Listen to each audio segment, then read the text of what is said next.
Good morning, everyone. I hope you are well. We are going to start our full day of conferences and lectures.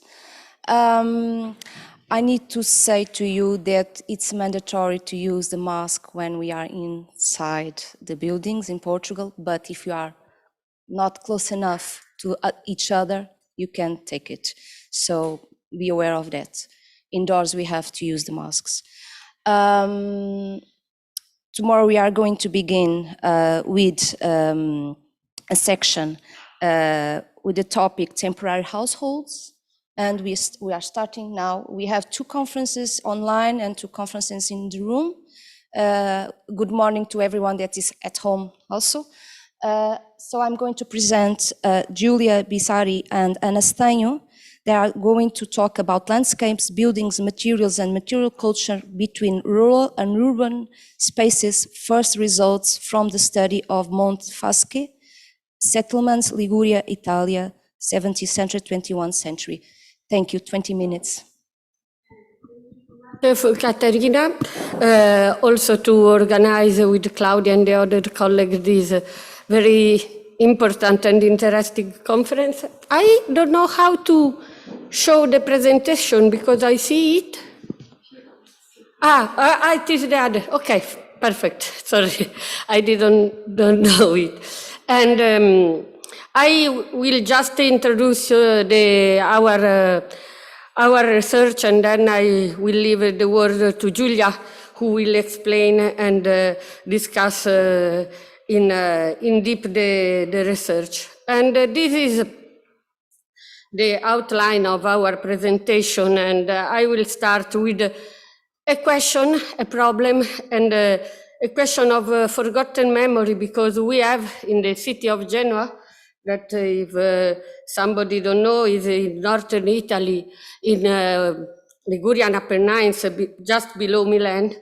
We have some seasonal settlement. We still speak about seasonal settlement, but then we will see that is a crucial point, this word seasonal, and the pastures that are a forgotten memory. The pastoral past of the city of Genoa is something that is now forgotten, and it is also surprising for people. And we'll discuss about it. Our research is being carried out in the framework of a bigger project that are focused precisely on the process of marginalization of rural societies between the 18th and the 21st century until the present, or since the present and going back in times. And our problem is to study the inner social dimension of the landscape, or the history of the social use of the space. We have a problem. People build their space through action, and in this way they socialize space. And we have to understand how they do it. And we are studying all the part of Western Ligurian Apennine between the city of Genoa and the city of Sestri Levante, that is a smaller town. And this allows us to have a large mass of data, and so to make more complex questions, because we have many cases of study really neighboring, but really different.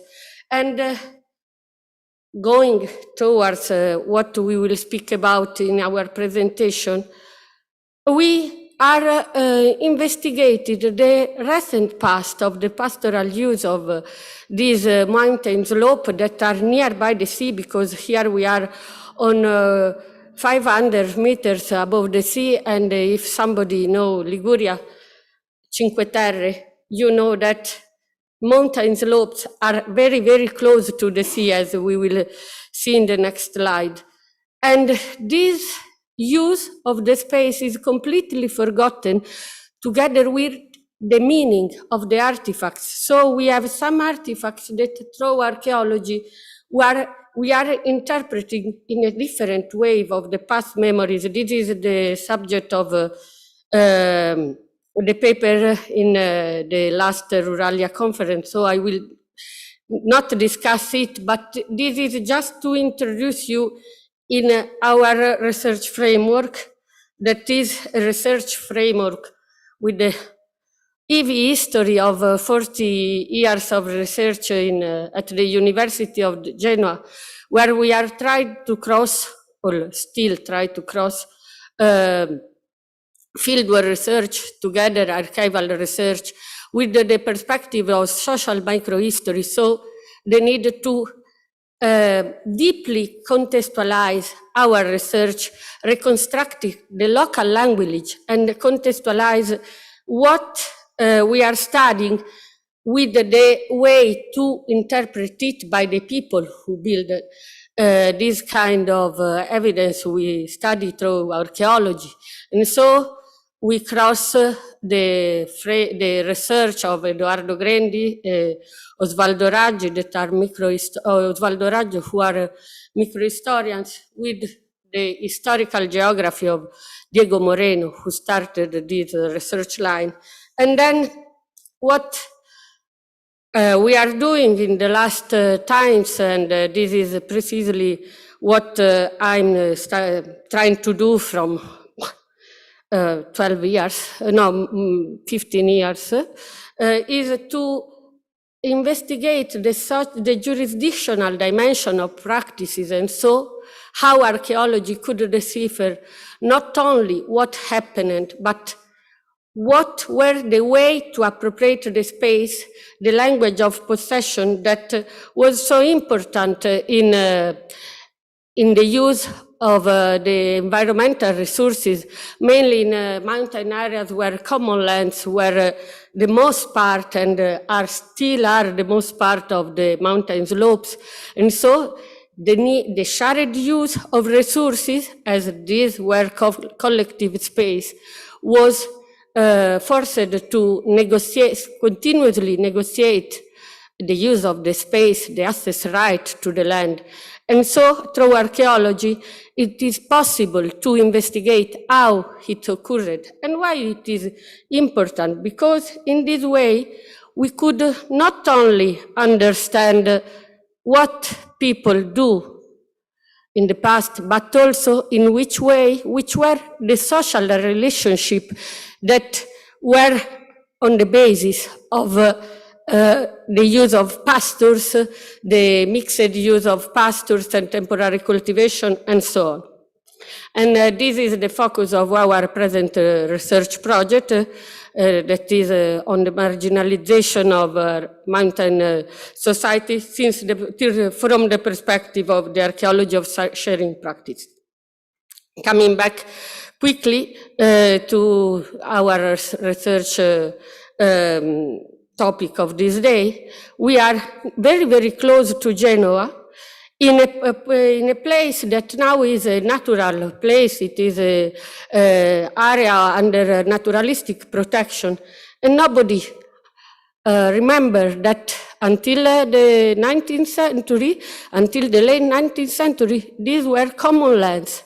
And what was surprising is that there is a very, very dense presence of seasonal settlement, what we say seasonal settlement. But as we will see, we put in question it is necessary to think in a more complex way about seasonality. And they were noted by a group who is investigating the rural heritage of the Genoa to make some touristic routes. And they asked us, why there are seasonal settlement for pastoral uses in Genoa? It is not possible. And fortunately, luckily, there is a large study of this area since the research in the 70s of Diego Moreno, who reconstruct the pastoral use of all the Eastern Liguria related to the food supply, the meat supply for the city of Genoa. And this is the bigger, and this research area is Montagna di Fascia. And so what is interesting, so close the sea, we have the same kind of seasonal settlement called casoni that we have in mountain slope. Here we are very, very far to the steep along transhumance route, and there are the same typology, casoni. And so this is an interesting question, how to investigate this seasonality. And there is a difference between a casoni in a mountain slope or a casoni nearby the sea, or not, maybe not. And so I just give the word to Giulia Bizzarri, who will go in deep on this research question. Thank you very much.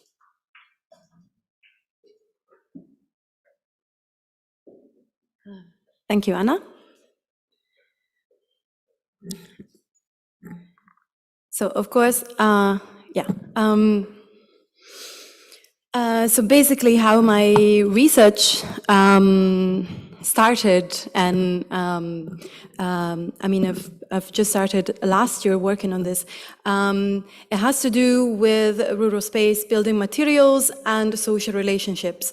So I'm trying to look at, through historical and archaeological investigations, to try to understand how people interacted with their landscape, through the use of building materials, and how these can be catalysts for social relationship, and how the settlements are bound within their landscape. And I came to this research at a later stage. So I started looking at Monte Fasce and the Montagna di Fascia over the last year.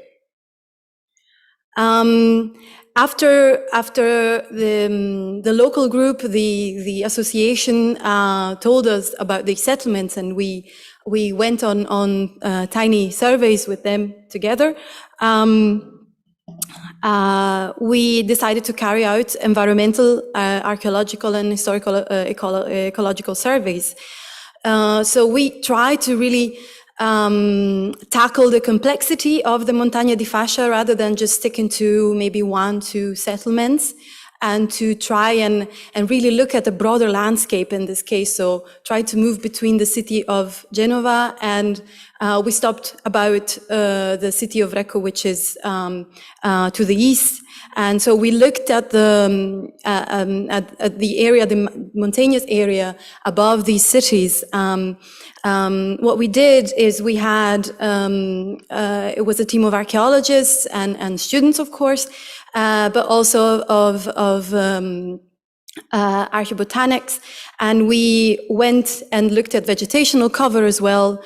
We looked at botanical data to try and understand what kind of uses for these areas could be seen and like seen through the current vegetational cover, but also as a team of archaeologists, and as a main focus for my research, which is building archaeology in rural contexts, is we looked at the architectural structures in these settlements that were identified, and we saw that there were several changes happening over time, with added structures, the modification of some of the building materials, and we had a lot of modified ground plans of these structures. So we really saw a depth of time, a depth of use in these contexts. And of course, we kept on finding sherds and some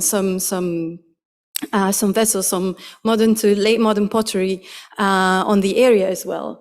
So just to give you an idea, this is one of the areas we looked at, and we have not just looked at the settlements, as I said, but we looked, and this is kind of really like circumscribed to the area of Colanesi. We looked at the use of the landscape here, and we saw, for example, well, here, as you can see, you have a very spread out, you have very spread out terrace fields, which are, however, very interesting to observe, because you can't really see that well from this picture, because of course it's not very detailed, but you see that towards the west, we have a terraced field which extends for several meters and has a low density of bushes, for example, while on the eastern side we have a higher density of bushes, which like heather, for example, and this is one of the indicators that told us that these two terrace fields were used most likely at a different pace and differently, and it is most likely that the one in the west was used for a longer period of time, and that really hindered the presence of bushes, for example. So we have already in a kind of a smaller area, we already have very different uses and times of using this landscape. But apart from that, what I was telling you about is the settlements as well. As you can see here, we're always talking about colonizy. You see these structures. There is a modification and a reworking of the ground plans, a rebuilding of the structures one above the other. This is one of the pictures from topographic unit 707, as you see it here. This is how it looks. Of course, it's we did that in the summer, so was a huge amount of vegetation lying about and really difficult to look at features. So that was not the main thing for our research this time. For example, you have a very interesting shift in Colanizi, but in other places as well, of where the openings were. So you have closed up openings on the one side, while, for example, when they're closed on the side facing the sea, you would have normally an opening still in use to the west or to the east, for example. And this is some of the pottery sherds we found. Yeah, sorry for the sun. It was a very, very sunny day. We couldn't find a spot where we could take a normal picture.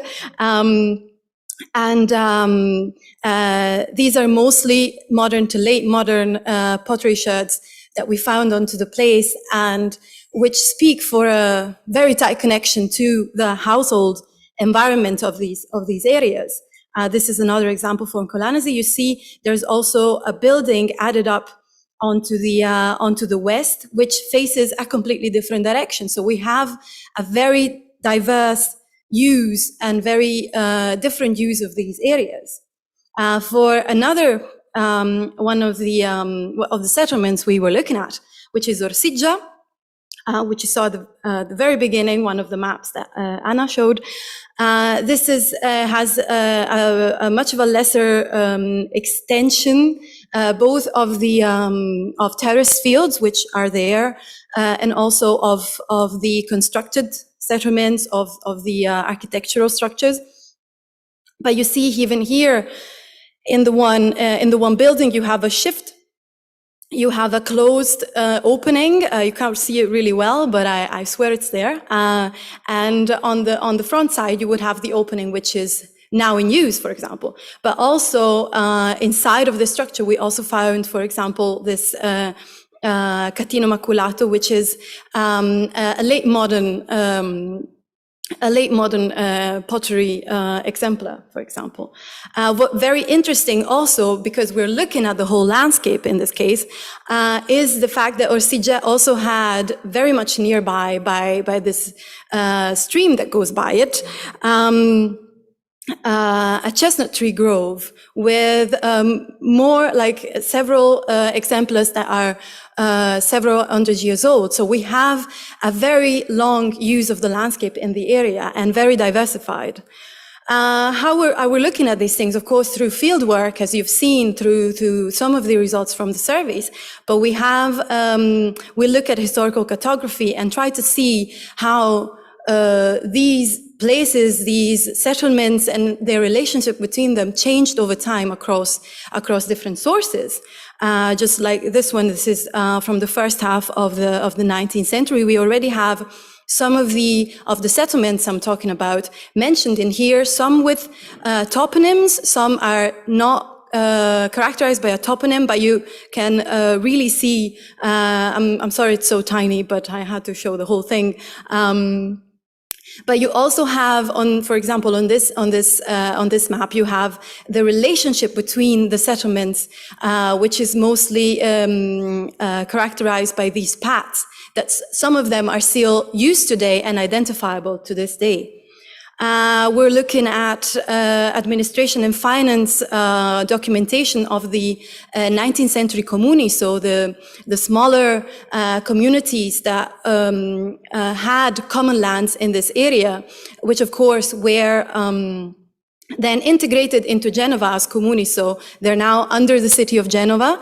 But we have this very interesting documentation which talks about a lot of conflict happening, especially at the time where common lands were being alienated, were being privatized, for example. So of course, as Anna mentioned,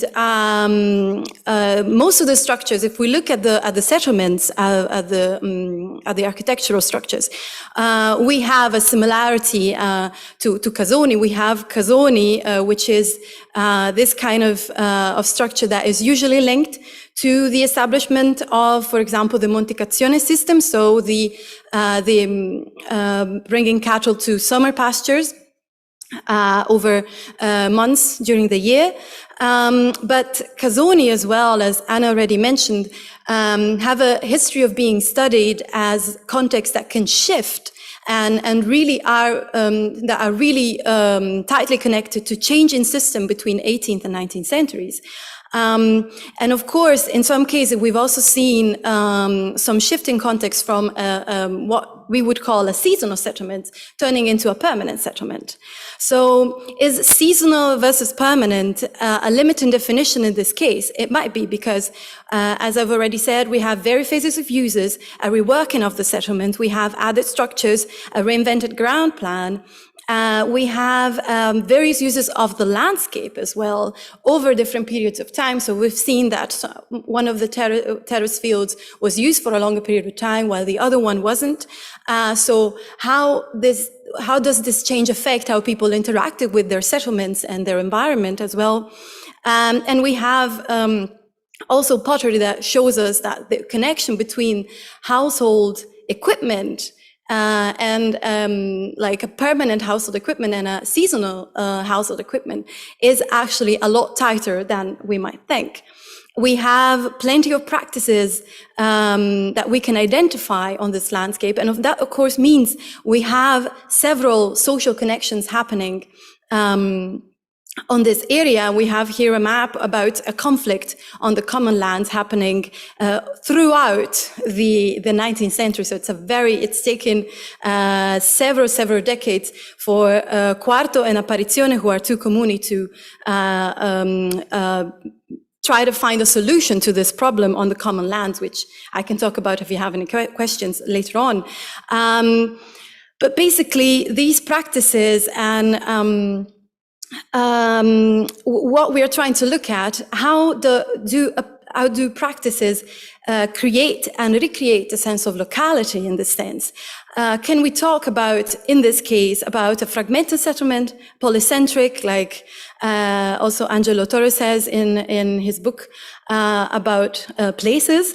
Are we talking about an extended household? And this very quickly, just to, at the very end of our research outlook, because of course it's research that we're still carrying out, we're trying to understand which actors are interacting on this landscape, which social groups, families, individuals are connected, and how, what kind of attachments and relationship are created here in this context that we see differently in settlements downstream, or are those the same ones? So of course, we're trying to see what are the differences, what are the similarities.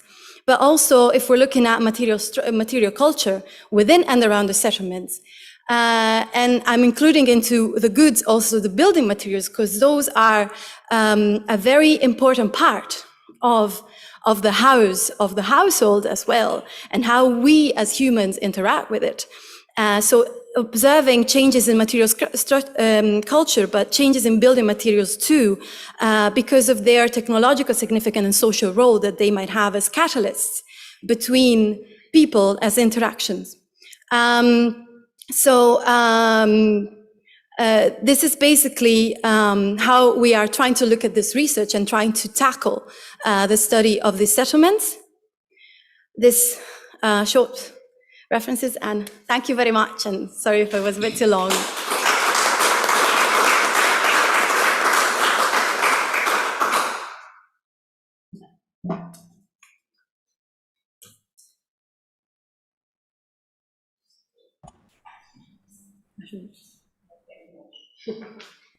Thank you very much, Anna and Julia, for your interesting presentation. Some questions to Julia and Anna? Jan, please. Very much for this interesting presentation. I was wondering, you address the subject of changes, of changing structures, changing uses, seasonality, families, extended families. To what degree might these changes also be reflected in the use of material culture in these sites that you can actually excavate and study? So you mean how, like, if we're looking at an extended household, how that Yes, could reflect? You're talking about shifts from seasonality to household activities, so to extended families, perhaps. Changes anyway. To what degree might it be reflected in the material culture that you could excavate within these households and within the context of these households? Yeah, I mean, and this is something that we're hoping to do, also to do some excavations and at least for some of the bigger settlements, to try and understand the most complex, where you see a lot of layers in how they were built and how they were modified over time. Well, of course, I am mostly focusing on the architectural side of it, yes. but the material culture that we see there is, of course, if you have a change in structure and in how what kind of groups came to these places and how they interacted with each other, we could see a shift in, I would mostly say, like, what we have found until now is the pottery, sherds, and these kind of finds. So we might have a shift into that if we go back in time, because of course what we have seen is probably the last phase use of that. So it might be between the 19th century up to maybe the 20th, the 70s, like the 1970s. With regards to material structures, strictly, going back, I wouldn't know like that much, except for that for now, because of course some of these houses have had not necessarily a long period of abandonment, but they've really kind of collapsed onto each other. So I wouldn't know what sort of, like, what depth we could see in that. It could be a very standard pottery approach to the depth, but also I'm hoping for also organize, like, for me, is material culture deeply related to the space, and I'm also hoping to see some shifts in how space was organized in relation to material culture. I don't know if that makes sense. May I add something about it? Because the question for us was that also from the survey phase, we see so high density of pottery findings that was surprising, because it is not so present in other place, in other temporary settlement. And what we forced to think also for the connection about between settlements and the closely relationship with their ville, and the fact that in this settlement there were the buildings were owned by different families from different hamlets, from different villas in archival documents since the 19th century. The question was, are we sure that they were used only during the summer, because we know also from other research that this kind of settlement were used throughout along all the years to preserve high, to make some activities that were like more like an extension of the permanent settlement. And so the question is, if these settlements were used throughout the line, they are no more seasonal. And maybe the density of pottery, the density of transformation that we can see just observing the buildings here is the clue of a permanent use. And so we have to think in a different way about the temporality of the use of this settlement and to put in question our dichotomic view from seasonality and permanent settlement. And this is the same question of the use of the space that we have a dichotomic view from open areas, woodland areas, while in the past until the end of the XIV regime, but also throughout the 19th century, the use were more mixed because there were temporary cultivation inside wooded pastures, and pastures were mostly covered by tree. And so maybe these for us are clue of how our interpretation of the past is really influenced by some categories, like one of the seasonality, that were defined by ethnographers during the late 19th century. And we assumed it, but then archaeology forced us to see in a different way and to ask why their settlements are so dense, why they are so changed during the time, and this is something interesting. Then we have findings until the half of the 19th century. Then their use changed towards a temporality. So we have a shift, but not from temporary to permanent, but from a dense use, very strictly connected with what we call the permanent settlement, and a more temporary use. And this is also a question, who in the household use them? Because the family were articulated, and maybe, as archaeology of settlement show us, nobody, in the family, nobody lives together all the year in the same place, but they were always somewhere.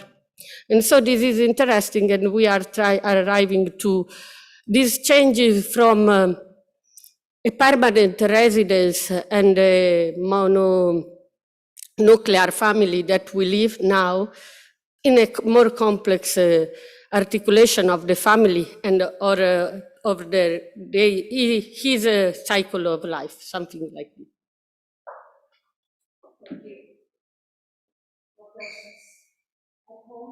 Questions? No? Mark, please.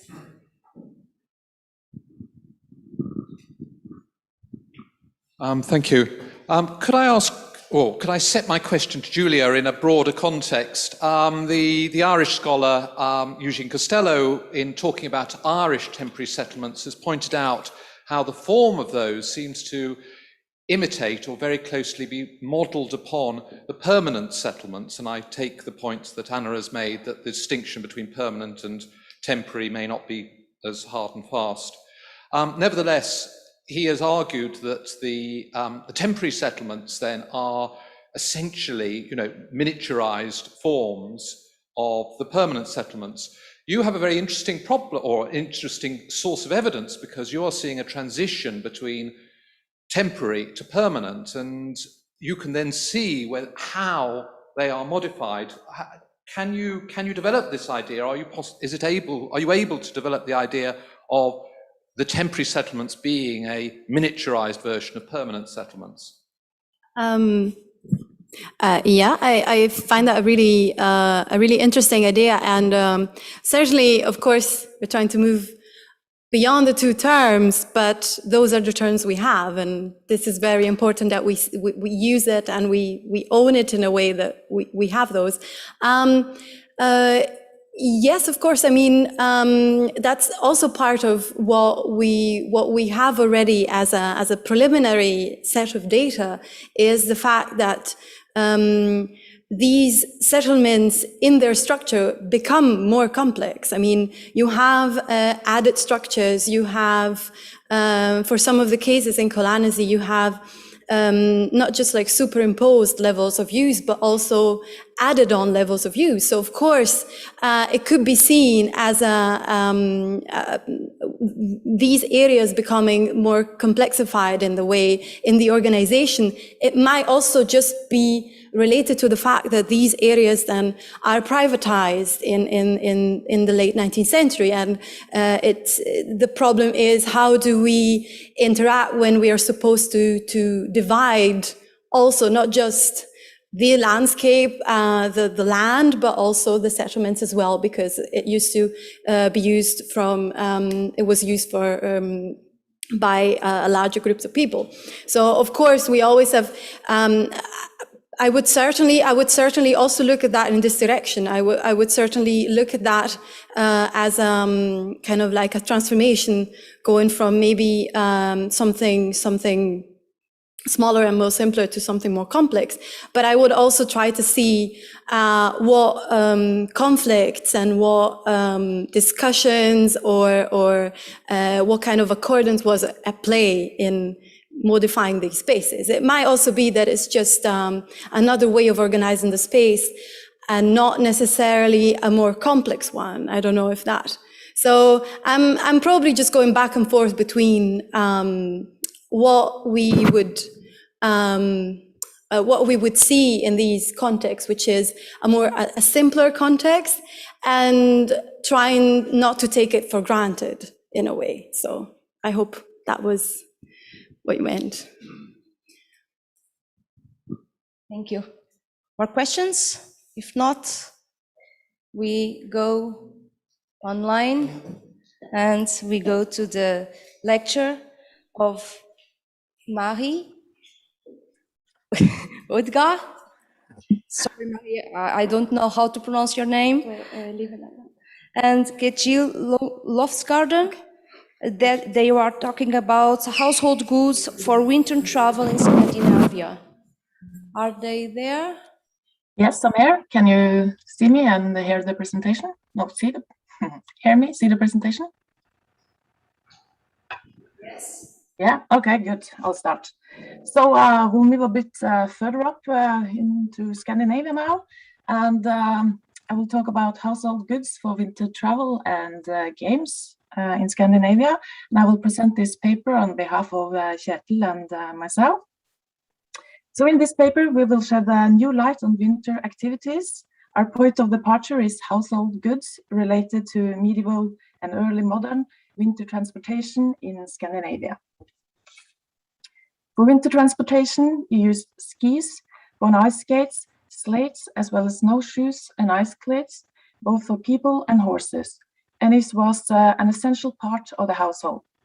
Climate and topography in Scandinavia, where with the winter with snow and ice last half the year, made it necessary and often preferred to travel on snow and ice.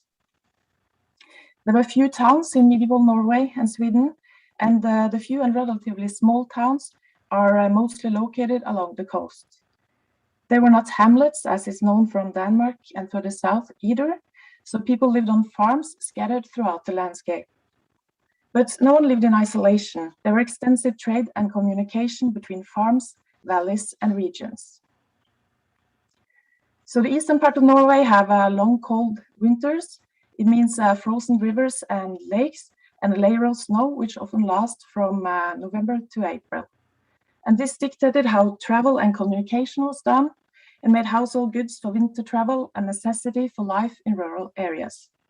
And the stable cold climate often made winter travel preferred. If you travel on snow and ice, it would allow you to go faster, and you can carry heavier loads.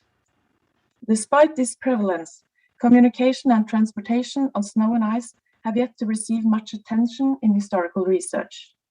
And in addition, traces of Windsor household accessories are assumed to be used only for hunting and transportation, and the only winter household item thought to reveal a leisure activity is bone ice skates. So there hasn't been much focus on medieval winter leisure and games. In this paper, we will also focus on a theme which has received little attention in anthropology and archaeology: the association of games and leisure with learning and education. Kids would need to learn how to ski and skate and use other household goods for transportation. And by combining archaeological studies, place name evidence, iconography, cartographic and historical sources, we aim to explore household goods for winter travel and its significance for transportation for the rural population of Scandinavia. We ask, what can these household goods tell us about the interaction between household and communities? So I'll first give an overview of the means of transportation before we discuss their significance in the society. So here you see cleats that were strapped onto the shoe, and they were used on ice or hard-packed snow to get a better grip. And they were made of iron, so they are quite well preserved in the archaeological material, and you could use them both for men and horses. And these are snowshoes, which are used to sort of get a better float on the loose, fresh snow, or to go on top of the snow. And they were made of vidje or withies, and the length of the strength steams are often birch. And as these are wooden objects, they are not very well preserved in the archaeological context. And these could also be used both by horses, as you can see in the picture, and men. Then we have skis, and the oldest known ski from Norway are from approximately 3200 BC, but you have older examples from Sweden and Russia. They allowed for a rapid movement on snow and were especially useful on fresh snow or powdered snow. And from Norway, we know approximately 30 skis, which are mostly found in bogs. But the last 10 years, we have several finds that are from the high mountains that are melting out of the glaciers. And bone skates, often made from the skin bone of either cattle or horse. They are quite easily made. You make a hole through the bone and you attach it to the shoe with a leather string. And we know them especially from medieval towns. And they date as far back as skis, more or less. We know them at least from the Bronze Age. And they are widespread in the Viking Age. From the towns of Birka, Hedeby, Dublin, York, London, and northern Germany, there are several examples. The lack of roads meant that carts were little use in Norway. So you have used sleighs on wintertime that were allowing for heavier loads, and they could be dragged by either men or horses. And if you go further north, of course, you would have them dragged by reindeer. So here you can see the spatial distribution of the goods or the equipment for winter travel.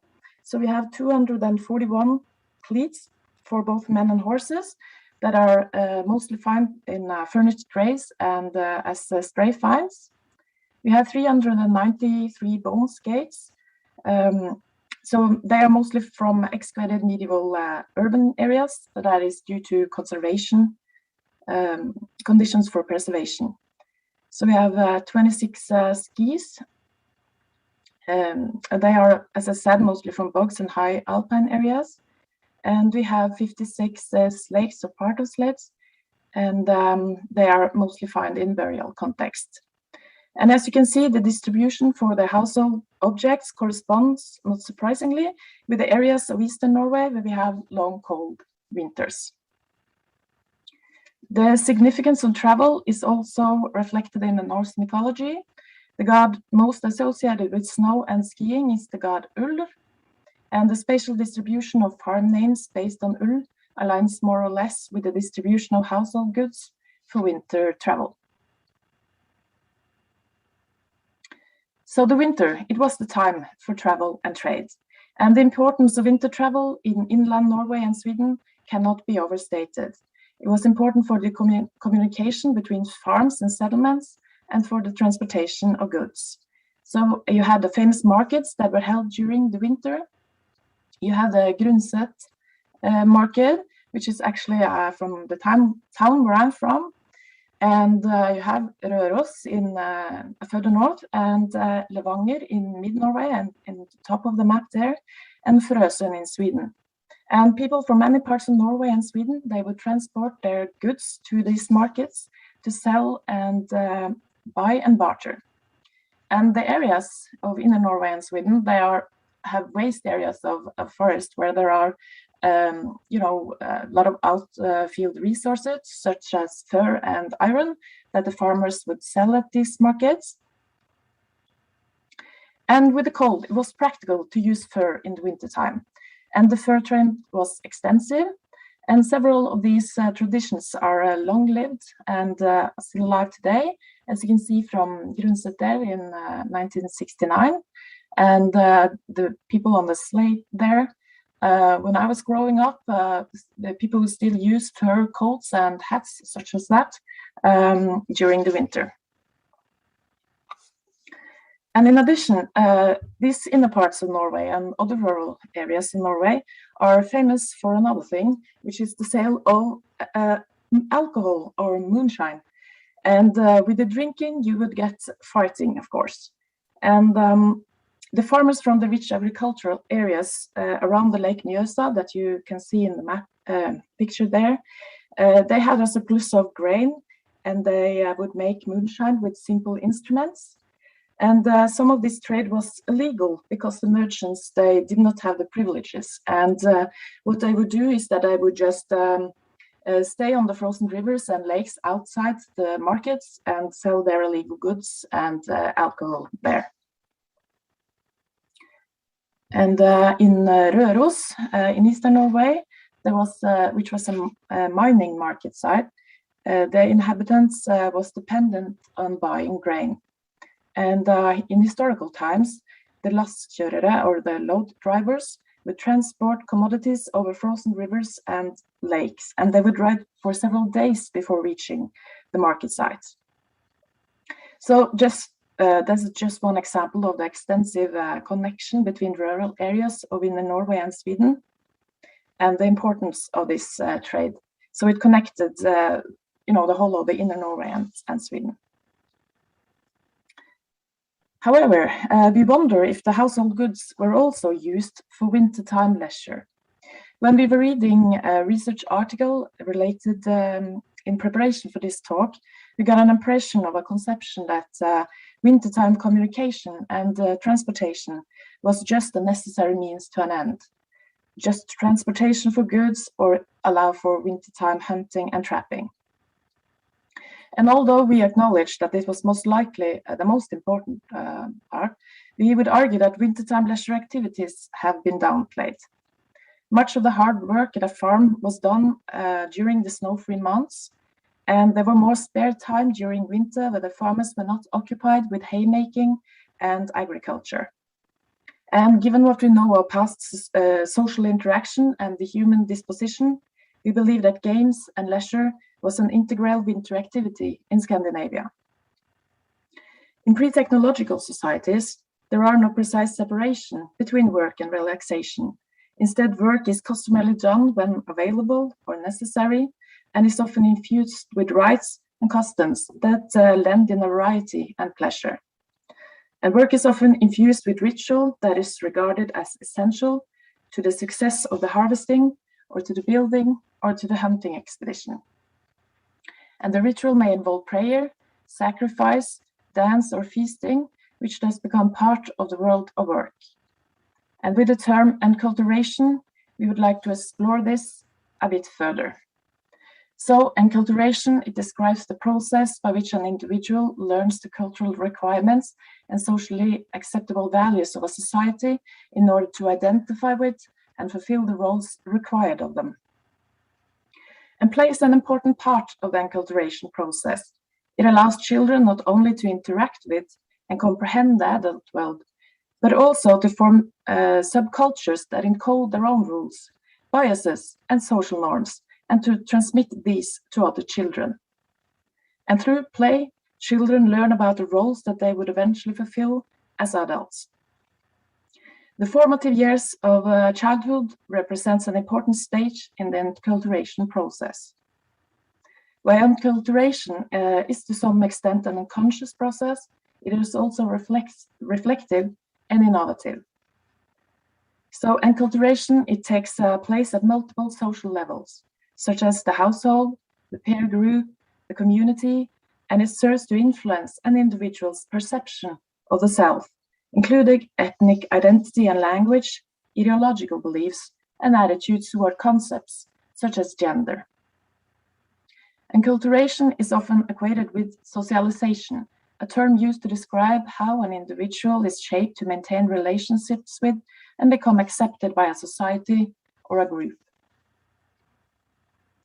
In the Inuit society, which were heavily dependent on fishing and hunting with a kayak, they would start to rock their children on their lap when they are babies, and on specific words, they would make the child throw an object, mimicking the throwing of a weapon during a hunt. And this picture shows the kayak outlines where they would have throwing games.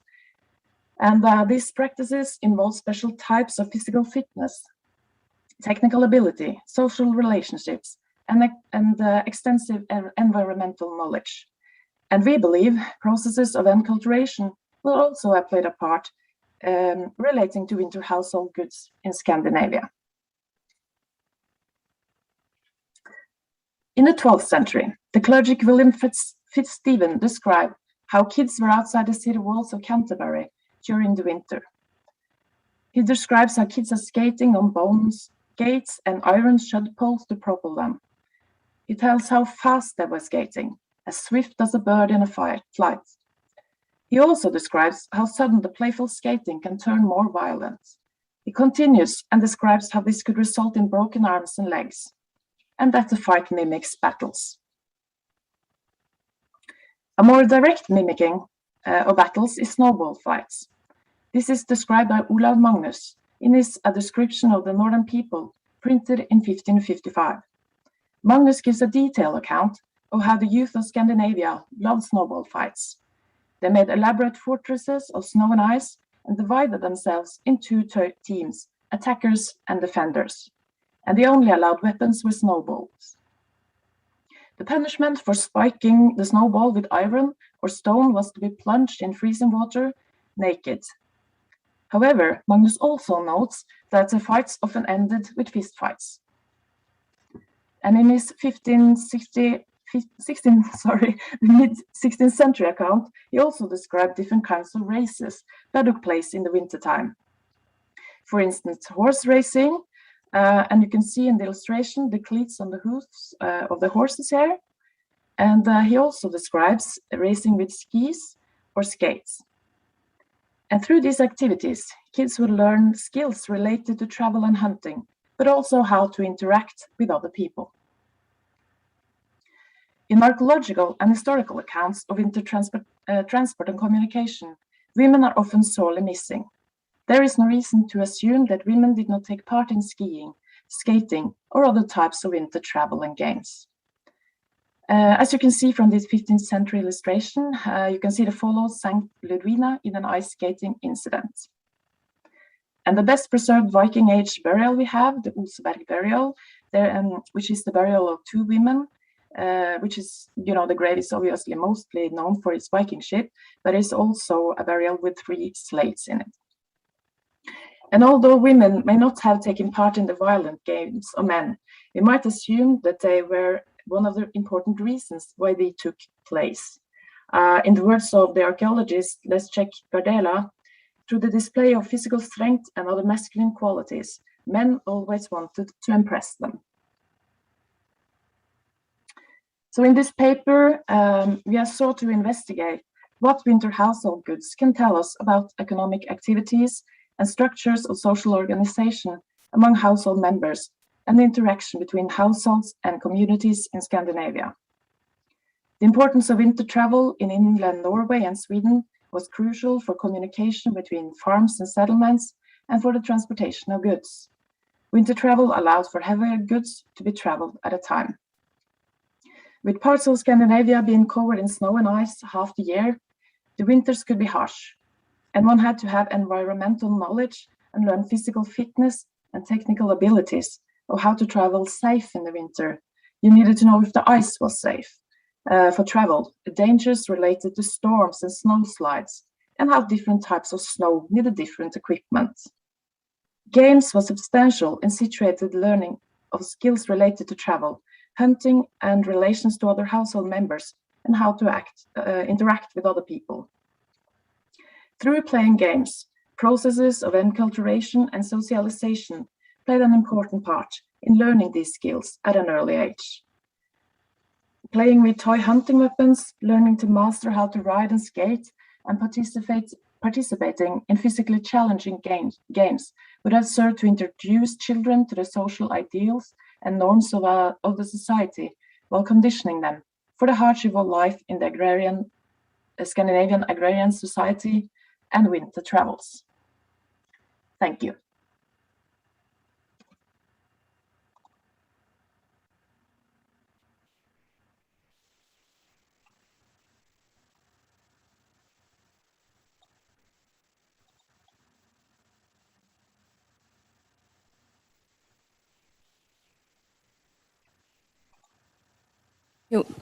Marie, questions to Marie and Jill? And Kjetil is also ready for answering questions. Any questions? At home, any questions? Sheila.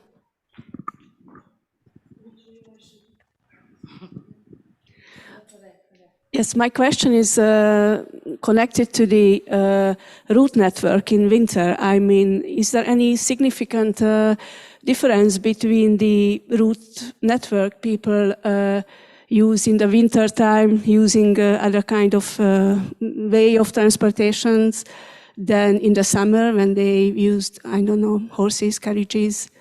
So that's my question. I'm wondering that the route network was affected by this difference between the winter and summer traveling and transportation.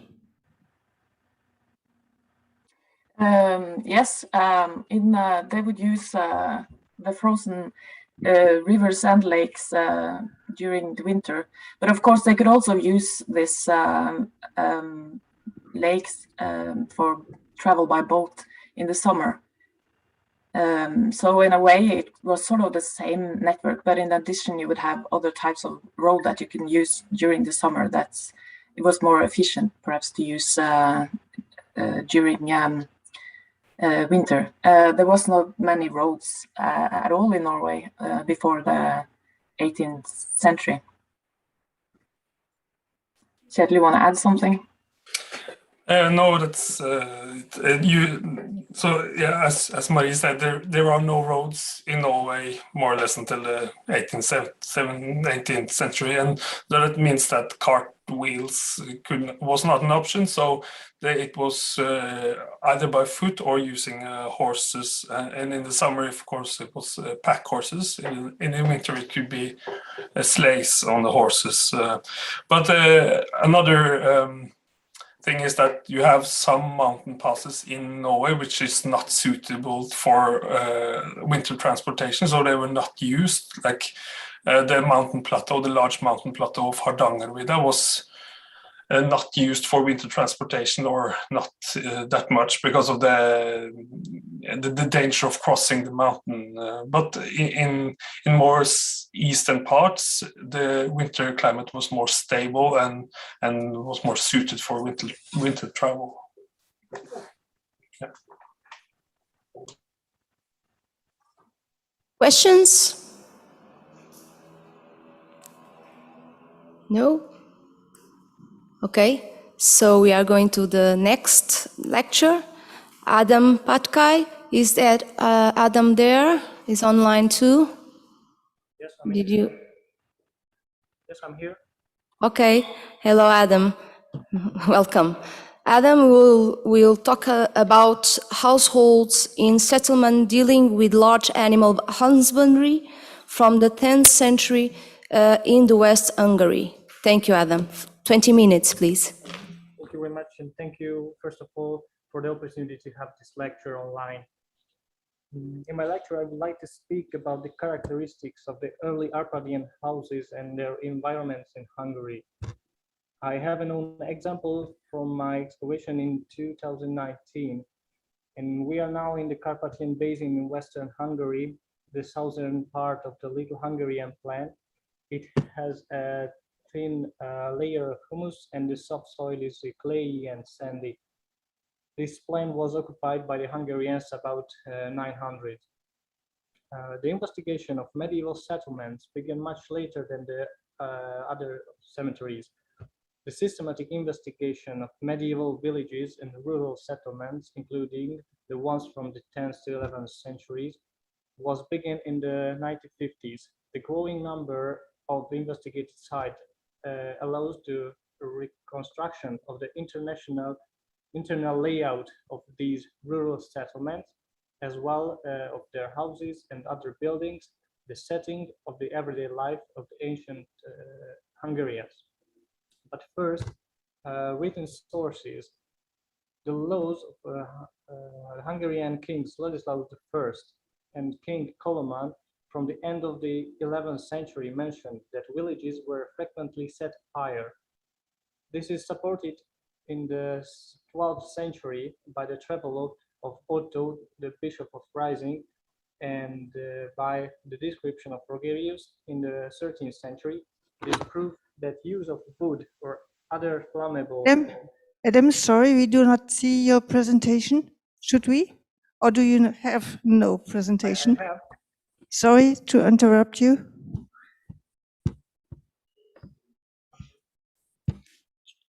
Please share your screen.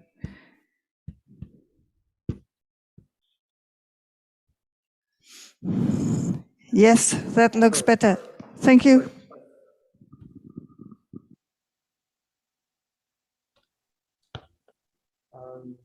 Yes, go back. Yeah, the travel of Otto, the Bishop of Rising, and by the description of Rogerius in the 13th century, this proved the use of wood or other flammable materials in the rural buildings of the Arpadian period. On the other hand, two laws passed by the Hungarian king Ladislaus I in 1279 proved the use of and popularity among the village serfs of dwelling dug into the ground. The existence of this type of house is also proved by the unearthed dwellings from the 13th century. But what can we see at the beginning? After the Hungarian conquest, before of it, the Hungarians lived a nomadic or a semi-nomadic lifestyle with tents and yurts. From the laws, we know the process of the built-up and big settlements took a long time. This transitional period had their own architectural characteristics as well. So we have to find out what did the Hungarians have in this time and what did they use in their household. My excavation related to a road construction between the cities Papua and Győr. We have excavated more than 2,000 square meters and have evidences for medieval time, and some object was uncovered from the Bronze Age as well. Our site can be interpretable as a campsite-like settlement where we have two residential buildings and there are other accessories as the well, the enclosing ditches and pits. The evidences from the excavation suggest that the structure of settlement was dispersed. The open area next to the buildings contained regular ditches where could have been animal husbandry. The whole settlement was surrounded from north by the stream called Darza. There is not a lot of fragments or finds, but it can confirm that dispersed settlement theory. In general, in Hungary, the most common buildings from this period are the sunken houses measuring 2 to 3 meters by 3 to 4 meters, usually rectangular or quadrangular in plan with rounded corners. Their walls were in part comprised of the peat wall and in part of bottling of twigs daubed with clay. Roofs were mostly covered with reeds. The entrance to these houses was generally a sloping ramp or a few steps led into the house. Ovens built of stone or clay could have made inside or outside the house. These inside house ovens were used for baking and heating as well. House floors were rarely plastered. Oval and round sunken huts have also been found, although they are more rare than rectangular houses. Our site has two such types. The object number 123 had a lot of ceramics on the surface and didn't have a strong edge and looked like a very simple building. So it's not the same than the average. We cut it for 4 parts and dug it step by step. First, we thought a fireplace was integrated in the house, but actually it was outside of it. It is not clear how was it used because there is a lot of vessels, of course, and it could be used for cooking, but we have found a lot of slags as well, so it could be used for iron melting also. In the middle of the object, there was another small round one, number 398, which contained a big stone. The big enclosing ditches surrounded the residential quarter as well, but there were some other regular ditches can interpret as a pen or a stockyard. The other important object was the number 480, a well with a wooden structure. Because of the wet context, we could uncover wood pieces and we can see the building technique also. The whole residential quarter is about 1,300 square meter, and in addition, the pens. In the northern ditches, we have found remains of a dog. So it can be interpreted either as a courtyard or perhaps a little household. In general, in Hungary, we can say many archaeological finds like these also indicate that at the turn of the 9th to 10th centuries, the ancient Hungarians practiced the semi-nomadic economic characteristic of the open woodland steppe. The question concerns the relationships between the finds and the population living here. According to the data of the chronicles and laws referring to the time of the Hungarian conquest and the foundation of the state, in the mentioned period, there was already known some sort of structure more fixed and permanent than a tent, but even more underdeveloped than a residential house dug into the ground used in later years of the Arpadian era.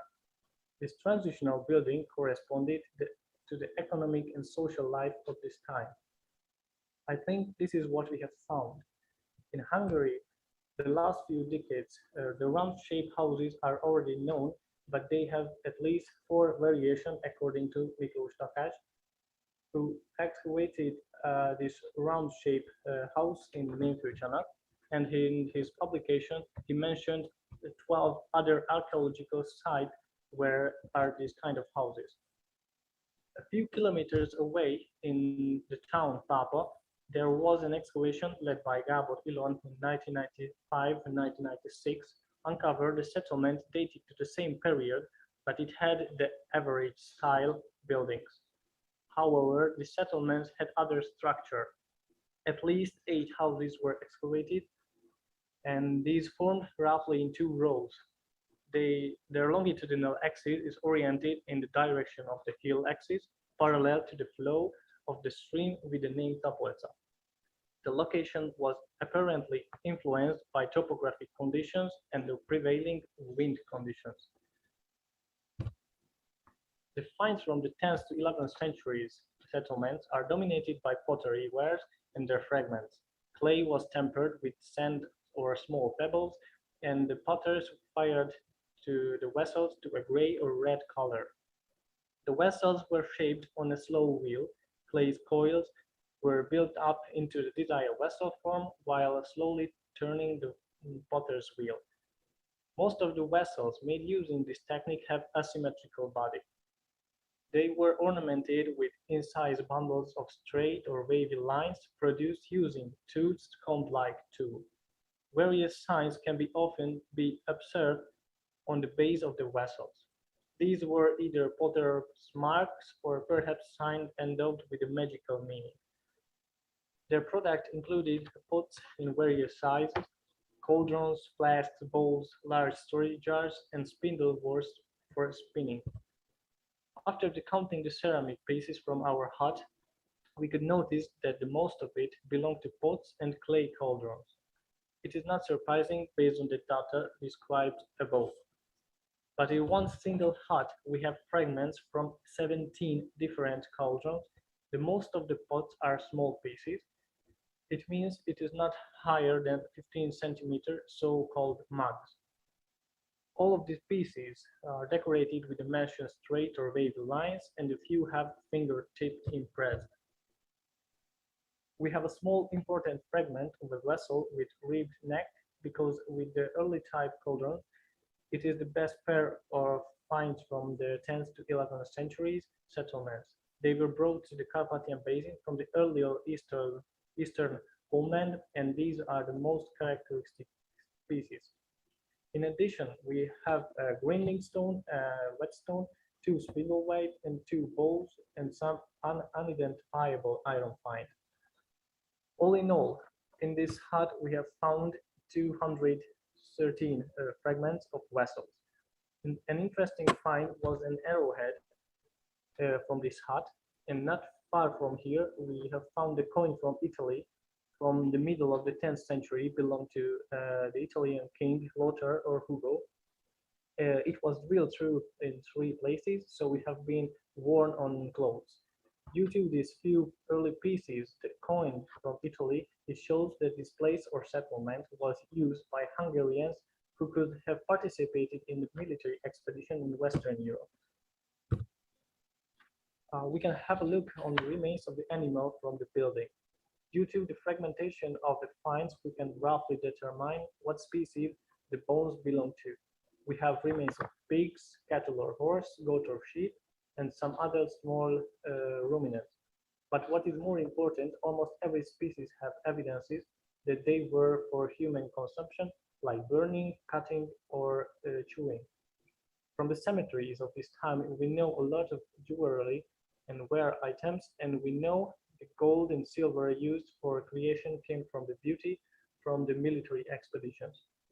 It seems likely that decorative motifs taken from the same stylistic repertoire adorn the articles made from perishable materials. The finds recovered from excavations present a rather incomplete picture, since only metal, bone, and clay articles survive the centuries, while artifacts of wood, bark, and leather perish. Similarly to the felt tents and other magnificent carpets, as well as the much admired colorful costume of the Hungarians. The other building, number 124, it's a bit smaller one, and it has less finds, but there is no other type or special object in it. I think we have to take into consideration the written sources, these archaeological finds, to see clear what do we have. The question I mentioned, how many people could use this place? There is 2 huts, a well, 1 fireplace here, and another one in 50 meters away. We don't know how many animals do they have in the pens, or how long was the hut used. But the 17 cauldrons and the 19 pots or mugs are too much for one family. We can use as an analogy an 11th century burned down house from Brandenburg, from Germany, where the archaeologists have found 20 ceramic pots and 22 vessels from wood. But here we have to know that these cauldrons are big, and their mouths are bigger than 30 centimeters. So one piece is more than enough for a family to cook. And we have 17 different pieces. It's much more than the average in Hungary. Of course, we have to take into consideration the time factor, and these 17 vessels didn't have to be used in one time. And we have to examine how many people can live or sleep in this kind of homes. all in all, I think this hut could be used more as a storage, and the people could use the tent in a parallel for living. Thank you for your attention.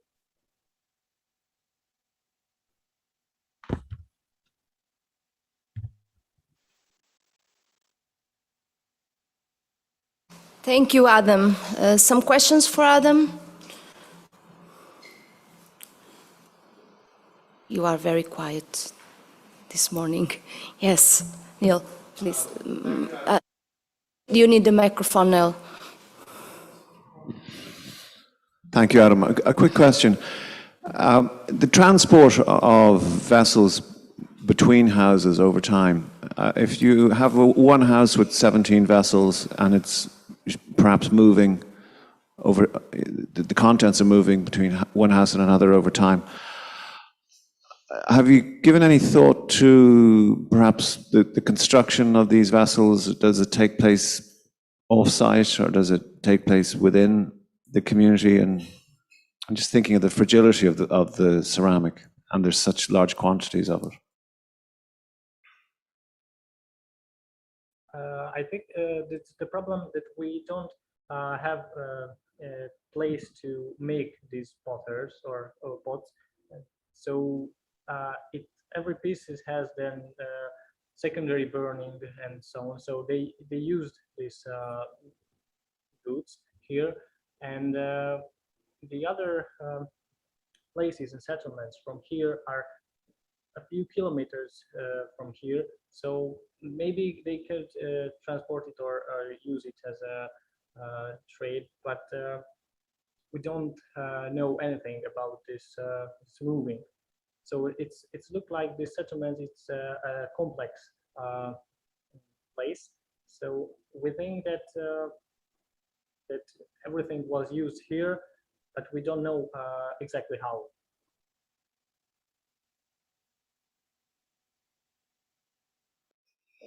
Thank you. More questions? There are any questions at home? No? Online? Yes, Adam? Miklos would like to say something. Okay.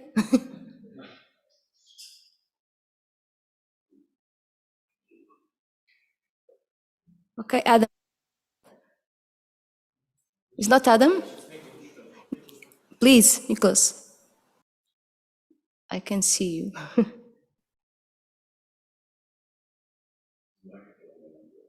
It's mute. The microphone of Nicholas.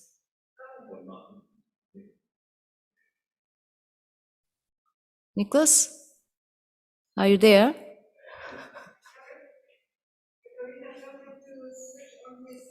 Please, your microphone is mute, is in mute. You have to switch off, switch on, please.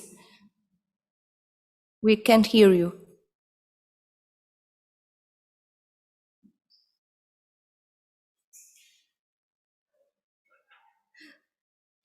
Online things.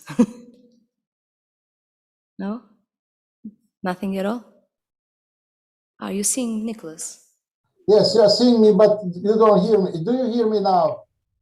Okay. Okay. Oh, so, dear Ruralia, I'm so glad to see you now and to be there virtually. I have to say just one thing to this presentation, which was very interesting for me. Adam pointed on the main problems of the archaeology of 10th, 11th century through the presentation of one feature. Yes, that's a problem where this used for living or where this storage building, etc., that this pottery was not produced there where it was used.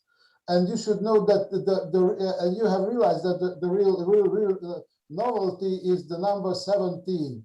Usually in one feature there are fragments of one, but sometimes 2 or 3 cauldrons. And we have to count with that this is a secondary deposit. That means that the garbage was deposited somewhere else and then put in the house. But well, I don't understand it either, but that is the fact that this is fantastic for me. Thank you very much for the presentation. I hope you have heard me. Thank you. Adam, do you want to add something else? I don't think so. Actually, it's just what is interesting. The other part that the house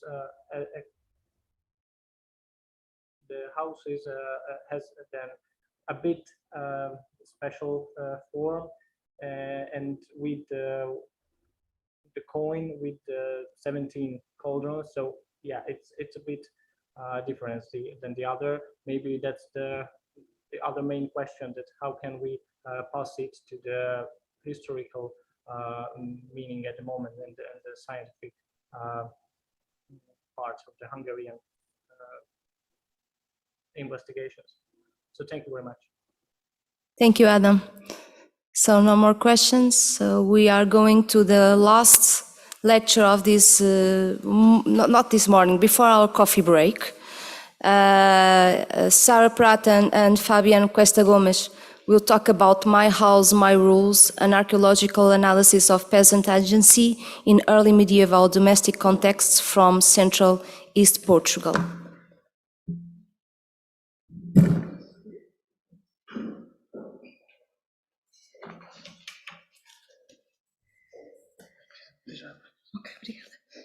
Hello, good morning. Good morning, everyone joining us from home. Before we start, I just wanted to thank everyone who made this happen. It's really great to be here. We will be talking about material evidence of early medieval rural communities in central Portugal, considering the territory of Castelo de Vide in Alto Alentejo. This is an area where we have developed a specific research project dedicated to the early medieval period, and where we are now carrying out the municipal archaeological inventory. So we have a lot of data from both field surveys and excavations. We will begin by doing a broad contextualization of the region in geographical terms and present a brief chronological sequence. We will then move specifically to the domestic contexts and household assemblages. Our goal with this presentation is to reflect on the importance of households to understand the scale and scope of the transformations that went on in the countryside during this period. Here we can see the Alto Alentejo region in the map of Portugal. It is a bit further south from where we are now. This is a small mountain range. There is a small mountain ridge, but most of the areas that were occupied during the early medieval period were pen plains with gentle slopes, like the ones you can see in the pictures. This sort of landscape shares some characteristics with the early medieval settlements of Stella Mountain Range that we'll be visiting during the weekend trip. These are mainly granitic soils, with transition to schist in the north, which are very exceeded, meaning that it is very difficult to preserve organic remains in the archaeological contexts. Previously in this territory, there is evidence of a standard Roman rural occupation model based on medium and large-sized villas connected to the town of Amaia. There is evidence to suggest that from the middle of the 5th century onwards, Amaia begins to lose its urban status, and that at the same time, the villas around it undergo profound transformation processes. During a still imprecise moment between the end of the 5th century and the beginning of the 6th, new farmstead structures are built in the vicinity of the old villas and the roadway system. We still lack data to fine-tune the chronology of this new settlement pattern, as it is for now a very localized phenomena, but our current hypothesis is that they were used mainly during the 6th and the 7th centuries and abandoned in the first half of the 8th. This was likely as an indirect consequence of the progressive political and administrative changes, as well as territorial transformations that the Iberian Peninsula faced from this moment onwards as a result of the Islamic conquest. Our research has focused on this new type of settlements, but in terms of archaeological visibility, the type of evidence that is most perceptible in the landscape is this type of rock-cut graves. The early medieval countryside is still a recent research field in Portugal. Until very recently, we were only aware of these sort of settlement patterns through the presence of rock-cut graves. As we can see from the map, they are a common phenomenon in this region, particularly in the northern region of Alto Alentejo. And most of the known sites with this type of graves present small grave sites composed of 2 or 3 graves or just one. It was suggested from an early moment that these were most likely family-managed grave sites, but only recently, mainly since the works of Catharina Tent and her research team, have we been able to start to understand exactly what type of settlements were associated to these graves. And the reason our research started in Castelo de Vide is because there were several previous works that suggested that early medieval settlements were preserved here. Municipal surveys carried out in the 90s systematically identified rock-cut graves, but also remains of different types of buildings, stone walls, and press elements.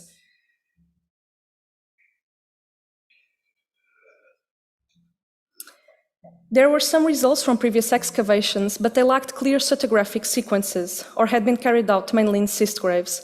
So we did 6 excavations at settlements that had not been previously excavated, and we re-examined previous excavations in the light of our findings. In this drawing, you can see what is a stratigraphic sequence of these medieval sites, and you can see it's very simple. On surface level, it's possible to see the top of the stone walls, and then after removing this first sediment layer, we then identify the collapse level of the stone walls, and after that, the collapse level of roof tiles. The floor was made of compact earth, and the household assemblages are preserved on top of this soil layer. Archaeologically speaking, there is no evidence of destructive processes on these structures. On the contrary, all the households we have analyzed preserve evidence of very slow decay processes.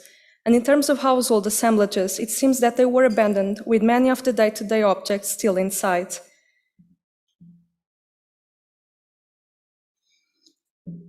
This was the first site we excavated. It's the remains of a farmstead. There is a central rectangular structure with 2 compartments, which was the main household area.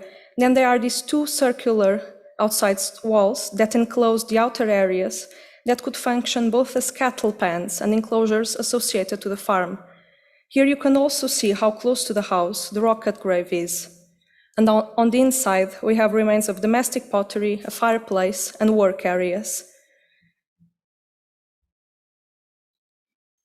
This is another structure which was not excavated entirely, but we did a test pit inside. It also presents the remains of a fireplace, domestic pottery, and several fragments of kernstones, which are marked in blue in the drawing. Around this household, there were a total of 9 dispersed rock-cut graves. At this site, the smaller trench revealed the remains of a screw press mechanism, which probably was used for olive oil extraction. There is a large building with 2 compartments and 2 entrances. Inside, there is a ground-level hearth, and we recovered over 700 kilos of shards from this type of large ceramic vessels. This was likely a storage building associated to the press. The charcoal samples identified on the first collapse level of the roof were radiocarbon dated, and they indicate that by the first half of the 8th century, this structure was already abandoned. Looking inside the houses, we have evidence of different types of activities, but the most conclusive remain associated to the household is the hearth. They are usually this type of square-shaped structures or rectangular, defined by elevated slabs and coated with river stones or reused tiles, as you can see from the examples in the pictures. But we also identify remains of work surfaces, such as this type of bench. Of course, we can assume that there were several fixtures built in wood that did not make it into the archaeological record.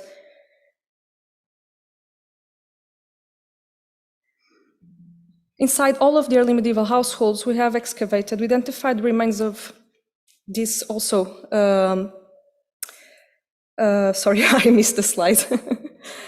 No, but we also find remains of these kernstones to grind cereals and grains like these 2 carbonized lentils, and we have identified several spindle whorls which indicate textile production from animal and vegetable fibers. And one of these spindle whorls is actually made in bone. It is the only surviving bone object, but it shows that it was obviously a used raw material, but that it's not preserved.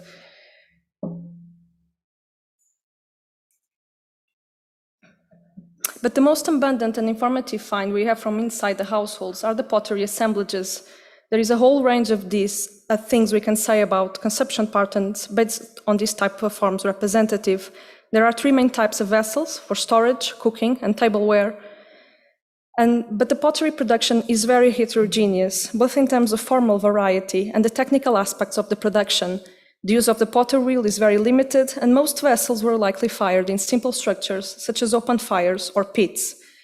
These processes suggest that most of the pottery production was carried out by households themselves, and that there were no specialized pottery workshops.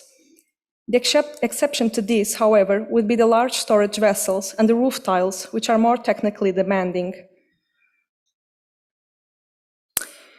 In fact, the roof tiles identified in the early medieval settlements are very similar in terms of size, shape, and decorations. It is very interesting because there are very few decorations in the domestic wares, but the roof tiles are profusely decorated, as you can see from these drawings.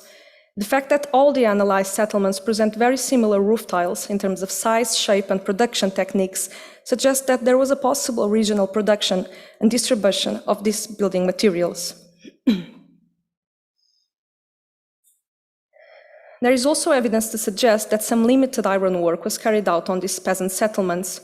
We have collected iron slabs, mineral iron, and tools associated to iron work, but the number of metal finds is very modest. It is true, like we were discussing yesterday, that when we're looking into household assemblages, we only find what was left behind by their last inhabitants. And we believe that in this case, the reduced number of iron tools means that they were taken when the houses were abandoned, since they were hard to come by and needed in day-to-day agricultural labor. Finally, there is a very reduced number of finds that likely came from outside the peasant sphere, such as bronze and glass objects, which reflect interactions with specialized workshops that likely existed in other territories closer to proeminent social groups. To adequately frame the significance of household goods, we also need to consider what type of agricultural practices were being carried out in these peasant settlements. Considering the number of settlements that were likely functioning simultaneously, the types of areas that were occupied, and the type of settlement structures, it is feasible to assume that this was mainly an extensive agricultural system based on small farmsteads.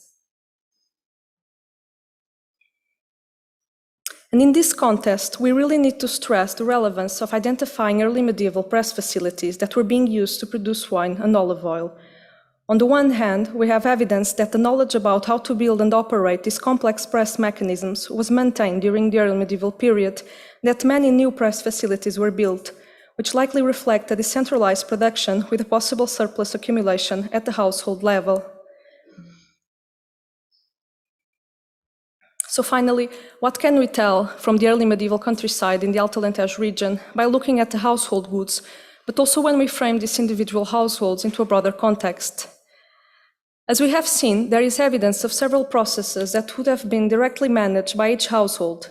This includes the daily main activities of the farmsteads, such as animal keeping and farming, food processing, cooking and preservation, recollection of wood, plants, and maybe limited hunting and fishing from nearby woodlands.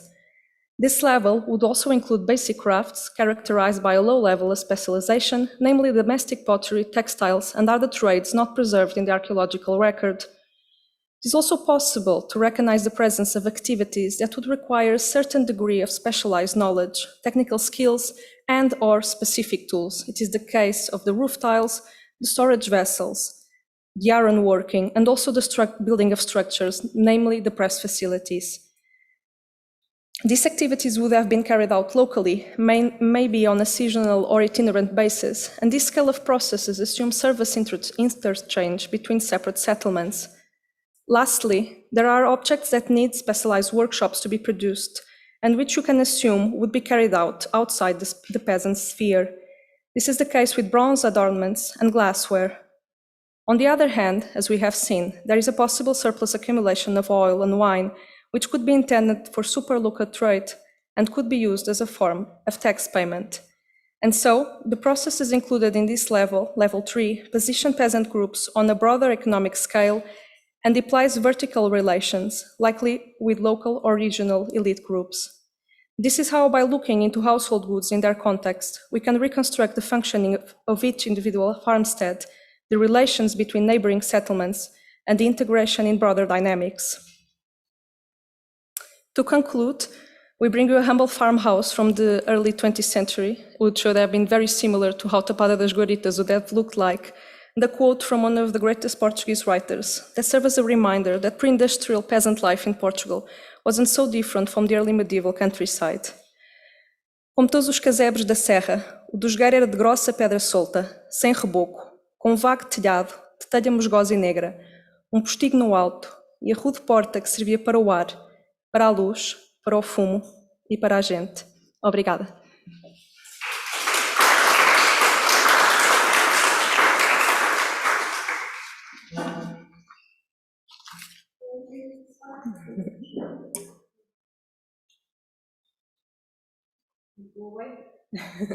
Thank you, Sarah and Fabian. Questions, comments? I think we are all aching for coffee. Yes, No, Mark. not aching for coffee? I will wait until coffee till I've had a question. I thought, as I understood, you thought that the vessels were produced at the household level, but the tiles for the roof were produced in a specialist centre. Presumably, the technology for firing vessels and the technology for producing tiles is similar. Is it simply then that the tiles are on a much larger scale, that they have to be produced by specialists? It's not that there is a technical knowledge which is greater. Yeah, it would be. It's exactly. It's not. It's actually easier to make tiles if you think technically about the specific comparing a pot with a tile. But when you do tiles, you need to do it in large quantities. So you need to set up at least a medium-sized workshop with lots of people being part of that process. It's also looking into parallels with ethnographic recollections. You can see that women and children were also implicated in parts of these processes.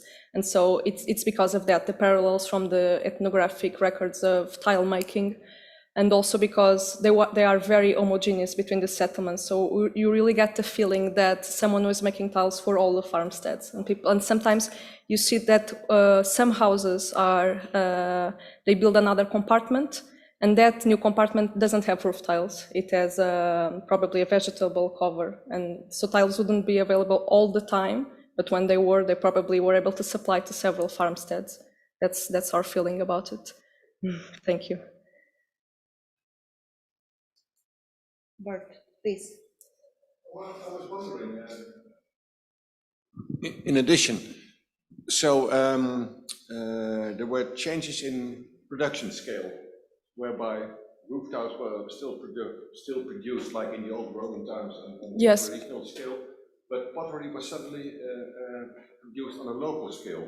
Yes, we say that because is that a proven fact that this pottery was only locally produced? We don't have two pots that look the same. It doesn't have any indication that these are professional potters. On the contrary, they look like they're being made, most of them, like 85% of them look like they're being made by people who are very poor knowledge about how to elaborate these sorts of wares. Yes, and that's the thing. Some wares look to be produced in good workshops, but there are very small percentages. Most of the daily ware, the pots, they all look similar, but the shapes and the sizes are all completely different amongst themselves. So in the post-Roman period, large-scale pottery production ceased, or in this specific territory, it seems that they were doing it themselves. Okay. We have evidence of other areas, namely some of the Roman villas and some of the Roman towns, where there's a technical decay on some of the productions, but they're still being fired in previous Roman kilns. So they are still better, even if there's a little decay. This really look like domestic pottery productions. Okay. Fascinating. Yeah, it's really interesting. Okay, Karen.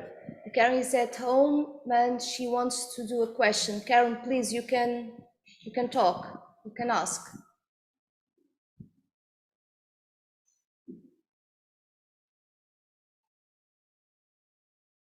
I don't see Karen, but I don't see anywhere. Karen, please switch your microphone on. We don't hear you. We don't hear you, sorry.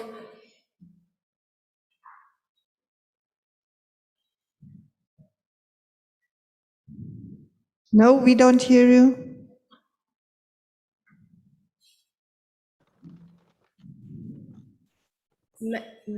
I think she wrote the question. Now she's online. Thank you. Okay, perfect. What I wanted to know was if the roof tiles were decorated inside and out, and who was the intended viewer?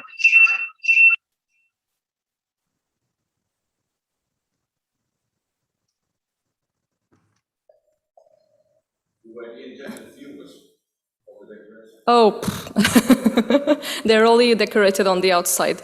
That's a very good question, actually, because when this type of roof tiles are set, there's a very large overlap between the several tiles, and so most of the decorations would not be visible.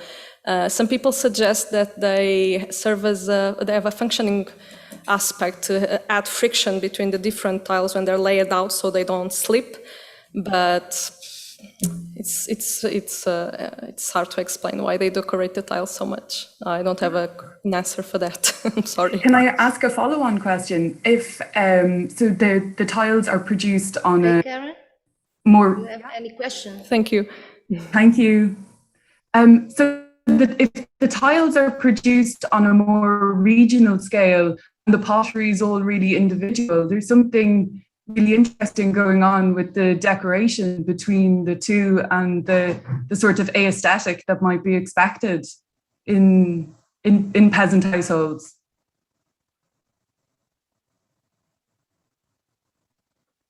Yeah, I think we can consider that perspective, that they just want to make the roofs pretty. That can be it. And yes, because there's a specialized pottery, even if production of these tiles is occurring on, people are dedicating to that during a period of time, they could get the effort to decorate them more. But if we look at the reconstruction of how these houses might have looked, you don't actually see the roof tiles from the floor, or you see just the first level of roof tiles. So I don't know if we can just explain it like that. But yes, it's certainly an aspect we have to consider into understanding how they cared about the things that were around them. That's for sure. So thank you for that. Thank you. Thank you, Karen. Thank you, Sarah. More questions? No? So we are going to do a break. Claudia wants to say like something. I could hear them.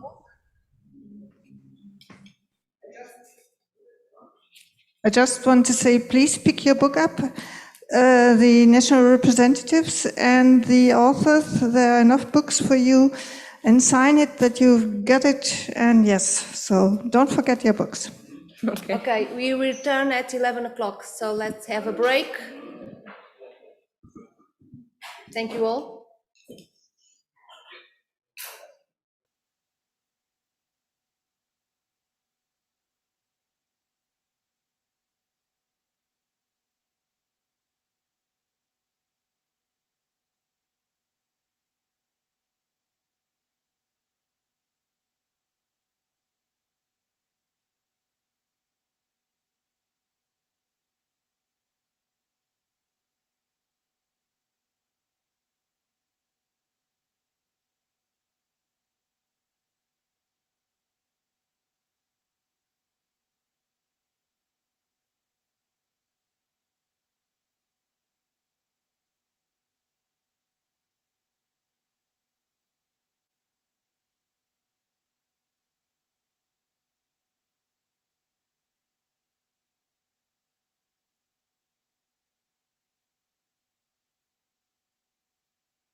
Yeah.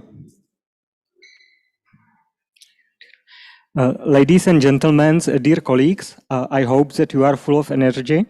We are just starting the third panel named Living Condition and the Household, that includes 3 exciting papers, 2 online and 1 face-to-face. Firstly, let me introduce Karen Dempsey. She is a postdoctoral fellow at the Department of Archaeology, National University in Galway. She focuses on medieval Ireland, Britain and France. Anthropological archaeology especially, as well as material culture and heritage studies. She is speaking about making a house, a home, ordinary household in a later medieval Ireland. So please, Ren, could you start? Yeah, can you hear me okay? Okay. Brilliant, thank you so much. Thanks for, is my, okay, start from beginning.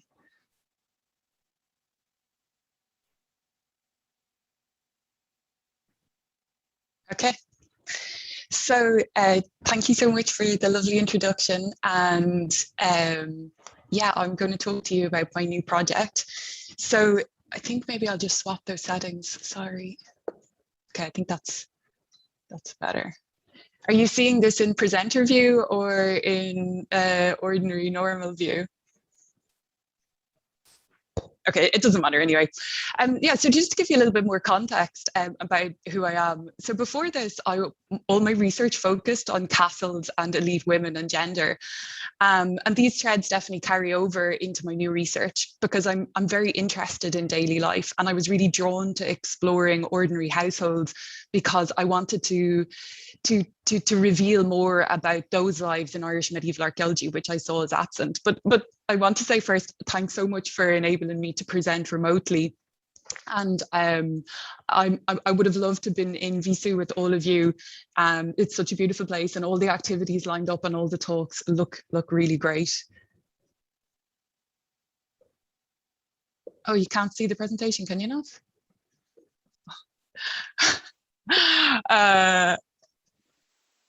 We cannot see the shared screen. Okay, hang on, just let me try that again. Okay. Share screen. Can you see this screen too? Share. Okay. Can you see the screen now?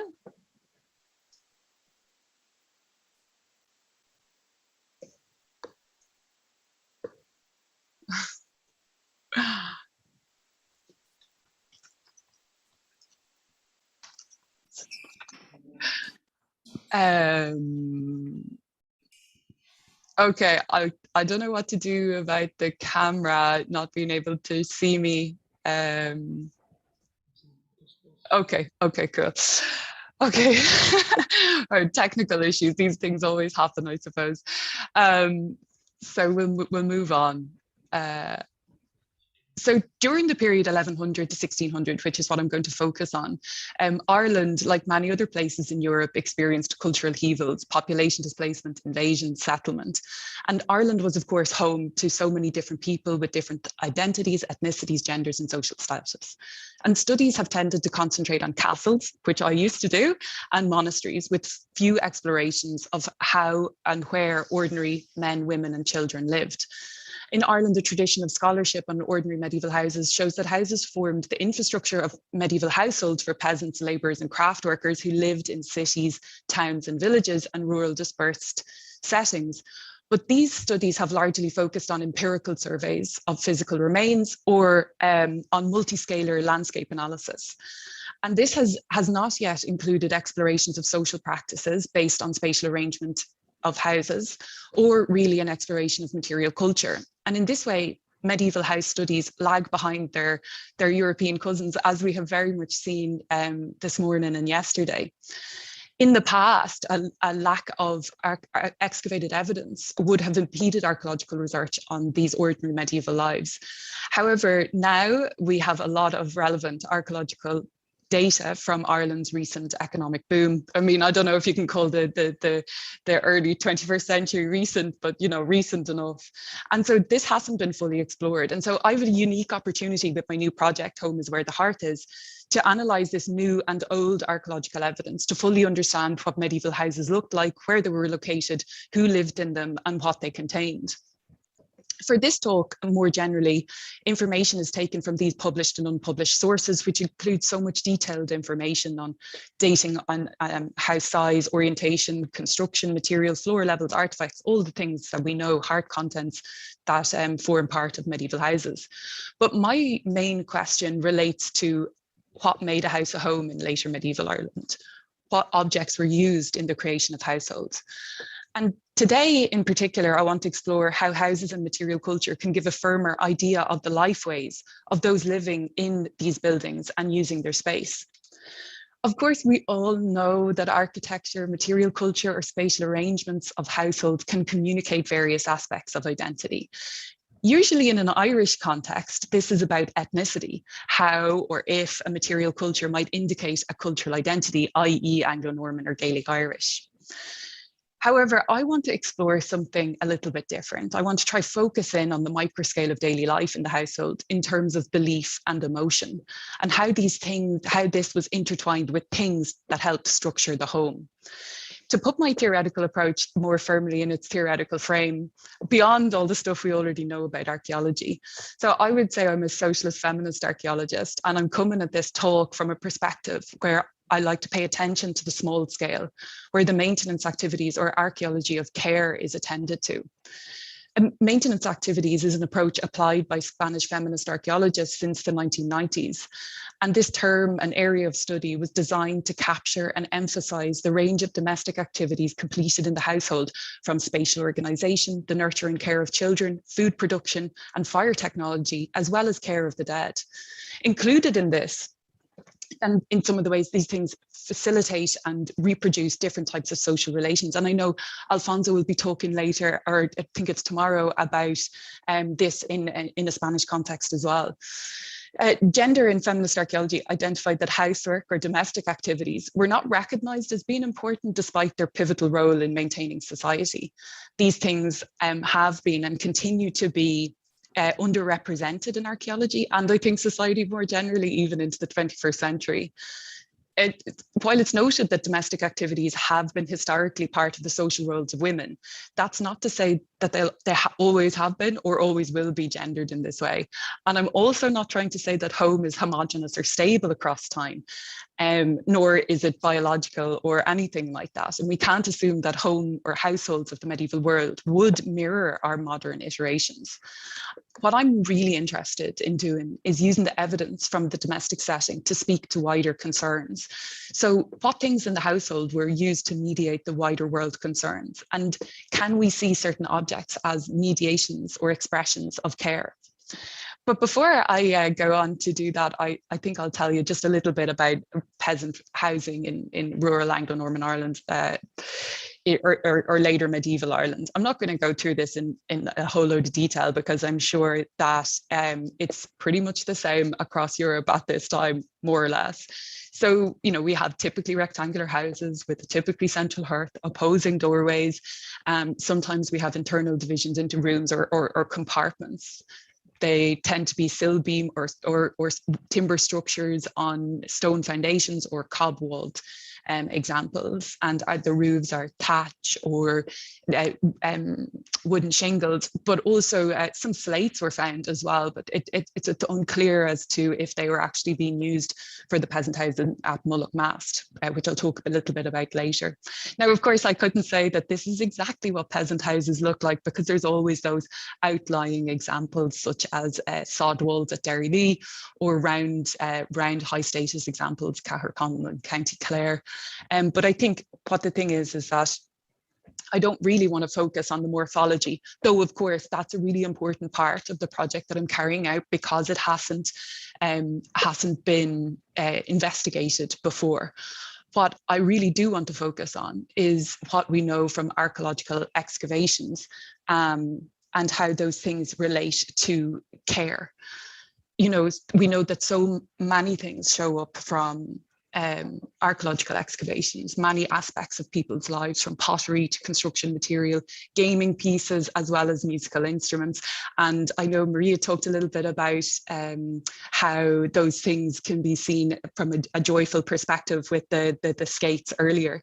But I want to also dig deeper than simply listing the materials that have been in Ireland before.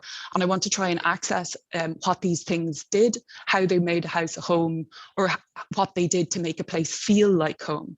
And I want to use certain things to try and understand this through a material expression of care in medieval houses, and care in this generalized sense of the maintenance of health in households, because medieval well-being was, of course, a complex medicinal and spiritual framework, and it involved physical, mental, and emotional health of people. It means that we can try and access this day-to-day care through the home and the things that facilitated this, from food to craft work, i.e. clothes and clothes making, and of course folk belief or different aspects of lived religion. In the medieval period, we all know that belief, normative or otherwise, strongly shaped the medieval world. We know that medieval people went on pilgrimage, they prayed to particular saints, they also celebrated many church festivals. The religious calendar was celebrated with daily life. But what archaeological traces have been left by particular ritual and material practices of religious belief? And I'm going to go through a few examples so that we can understand and appreciate this together. So Mullinmast in County Kildare it was excavated as part of a large road scheme during the early part of the 21st century. And it was revealed that the village was established in the 12th century with kind of its high period between the 13th and 14th, and then going out of use in the 15th and 16th century. Excavations here, and you can see that on the left-hand side image, where we have multiple building foundations, stone and clay occupation surfaces, industrial remains, kilns, hearths, furnaces, with a plot framework designed by Rhodes and a boundary, and there's also a pond down here in the lower levels. But one thing that stood out for me was the Roman coin retrieved from a possible foundation trench or eaves trench that was associated with building 3 in compound 1, so over here. The coin is at least 800 years old when it's deposited, and I think this object suggests it's not a casual loss. Roman coins, of course, unlike Europe, are not so common in Ireland. And I think this speaks to an intentional deposit made during the foundation of a dwelling at Mullinmast. And again, this shouldn't be too much of a surprise, but what it does indicate is that Ireland was like other households that shared in this wider European practice of special deposits, where particular objects were placed in with the foundation of buildings for apotropaic or reasons related to belief. This is an excellent example, but there are others. So at Mondaniel in County Cork, which is located in the southwest of Ireland, this was excavated again as part of a road scheme. You'll see there's a theme here, but these were 2 possible houses, 13th and 14th century, the largest of which I've pictured here in the upper left-hand corner, roughly rectangular, defined by shallow linear trenches on the east and south sides, and then on the west, on the west side as well, and a scarped edge on the north side. So that was less well defined. But the structure itself is the same. It's either going to be a sill beam construction, with timber uprights, or perhaps simple mud walls, which would also have required these relatively shallow foundation trenches without the need for a lot of posts. There's a hearth. I'm not so sure as how central it is. It depends on how we define where the main occupation space was, of course. And there's a doorway, and it's marked here by 2 posts. And outside of that, there's a pit here. And within the pit was a fragmented, decorated rotary quern, which was fragmented prior to deposition. Now, the rotary quern itself is pictured, it is not pictured in the lower right-hand side. I don't have an image of it, but this is a very similar one. These, of course, consist of an upper quern of a pair of quern stones, and it contains 2 perforations for attachment with a wooden handle.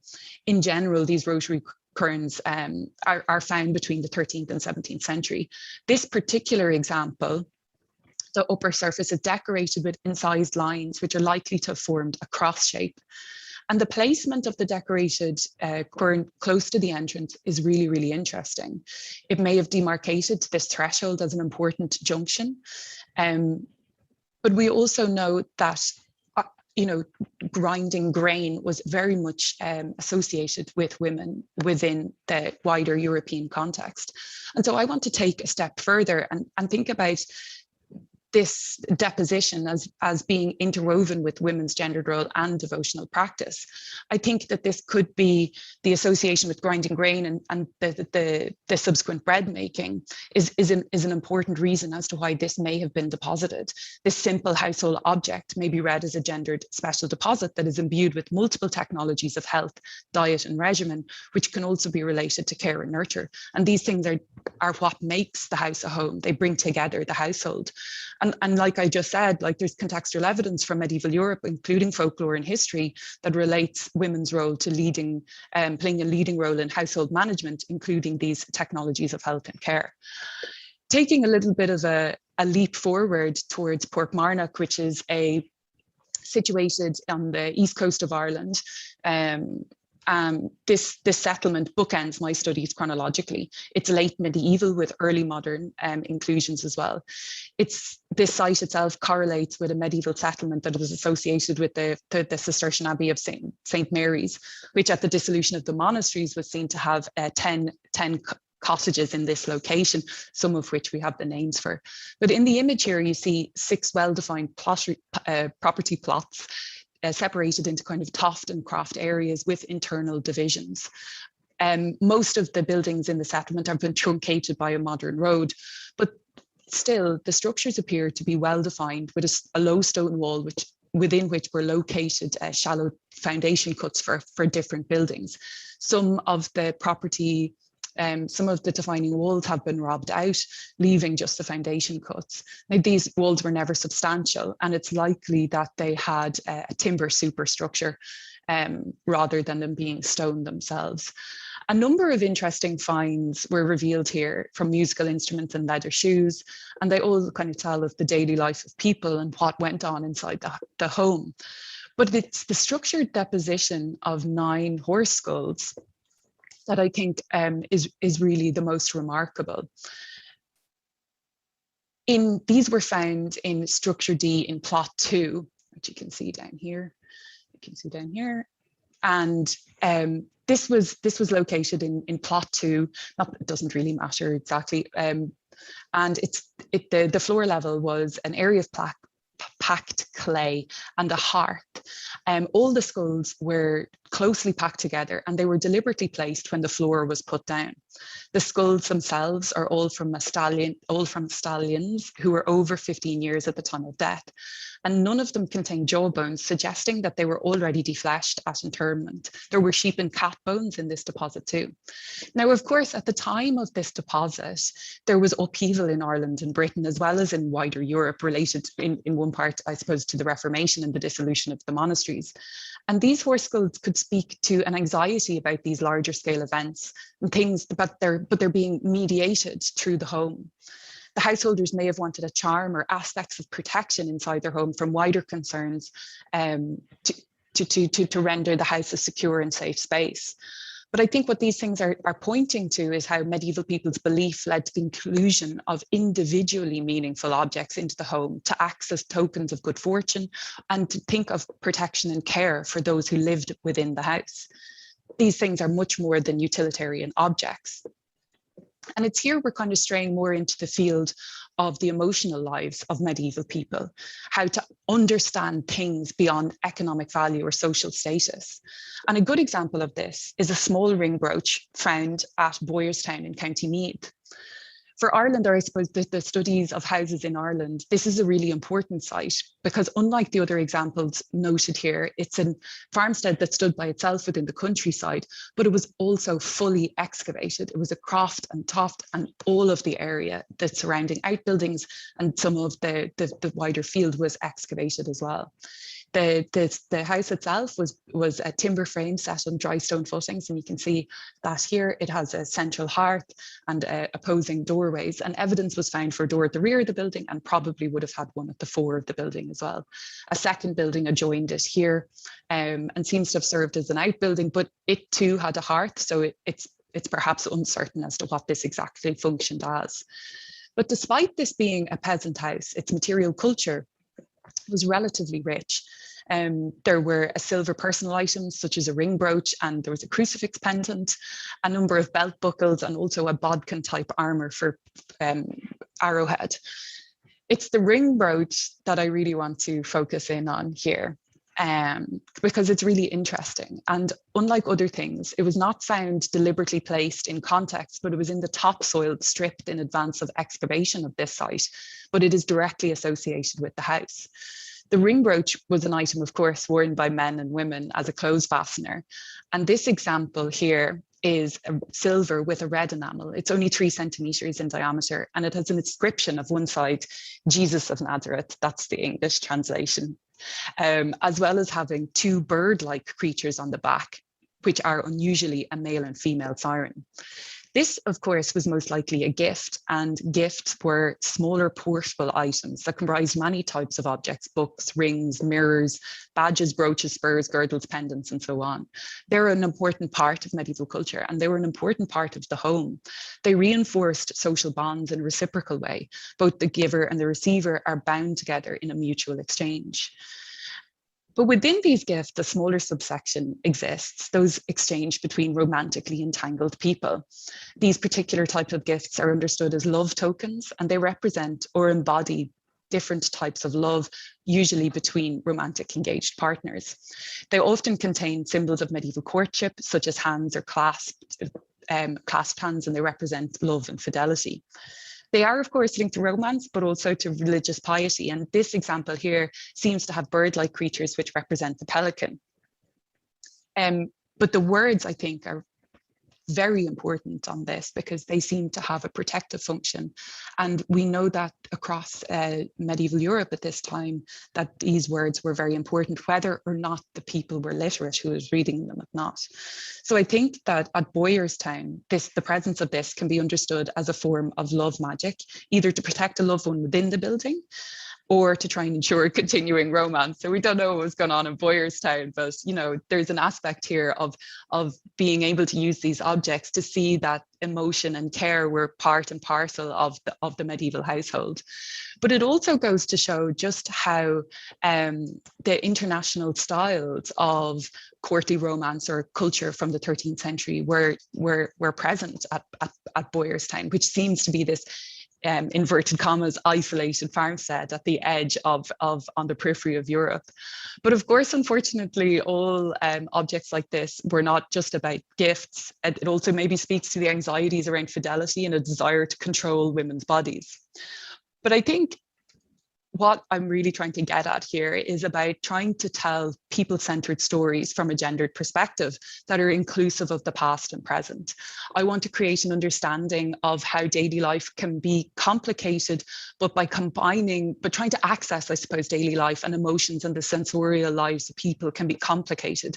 But by focusing on things and trying to understand how people may have interacted with them, a better understanding of those daily lives of households can be achieved that resonates as well with a contemporary audience. And I think altogether a more holistic picture of the variety of social and cultural practices of later medieval households in Ireland can be captured. Thank you.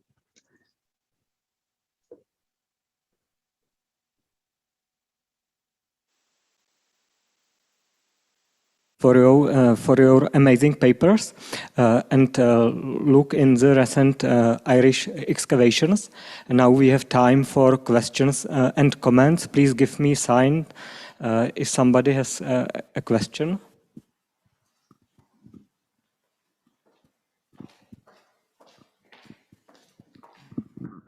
Thank you very much for that interesting paper, and thank you for addressing these very important questions and the questions regarding gender. And I'm looking there because I see you there, but you see me here, sorry. But can you prove which gender, which sex, which objects used? You do not have any graves, you do not have any physical, anthropological investigations. So are these assumptions or yes? I would say it's more about evidence-based speculation. Of course, we can never know the gendered identities of people in the past. That's an intensely personal thing, but we can build on all of the evidence that we bring together. So we do know that ring brooches were worn by men and women. And of course, gifts between romantic partners do not have to be from a man to a woman. It can be the other way around. However, we do know that ideas of, especially I'm thinking more about the noble classes, you know, ideas of understanding and controlling women's bodies in terms of childbirth and the passing down of property was very policed. Society was to a degree separated. But I think here I'm more trying to think beyond looking at the ring brooch as an item of an economic value, which is kind of what it has been interpreted as before, you know, showing that the peasants had high social status. Whereas I think maybe it's better to try and appreciate as far as we can about how much that it was valued by the household and how those things, gifts of all kinds, may have participated in the daily life of people who lived within the medieval home. So, Mette? Yes, there you are. Thank you for your paper. And I wondered about the magical parts connected to the horse skulls. And it was clearly amazing that you have so many horse skulls in a floor layer lying together. We know them singly, one by one, laying in the floor. And where I come from, we usually connect that to threshing corn and stuff like that. So I wondered if it could be a matter of sound, of better sound when you are doing the threshing. Because when you only have one skull, that has been the opponent discussion here. That well, one skull, what's the likelihood that you will actually clap on the skull when you're doing the threshing? But here you have 9 skulls lying in a very in an area where it could really give a extremely good sound. So could it be pure practical, or not practical, but sound and not magic? I think, you know, the two things could coexist. So you could totally have this practical use, but with and also an understanding of it being for more than just that utilitarian function. So, you know, most of the time, even drawing parallels with today, many of our actions aren't just for one single reason, or no one single event happens just because of that. But if it was, let's say it was for threshing, maybe you'd expect to find more evidence of that in the archaeobotanical report, which it doesn't seem to indicate. There isn't an indication that this space more than others had evidence for threshing. If we're talking about the detritus that comes from that, and also that the location of this building at the top of the plot, where you would expect to have the primary residence as such, seems maybe unlikely when a lot of the other working areas were behind, towards the rear of the plot. Sounds exactly. I didn't quite get the context in the farm. I was so focused on the 9 skulls in the floor. Yeah. To say as well, I'm probably pushing the medieval date here, but I still think even if they are 1600, I still think they're very interesting and they're worth taking into account. And I do think it's important to understand the potential utilitarian function as well. Please, further questions? Tibor? No? Mark. Karen, thank you very much.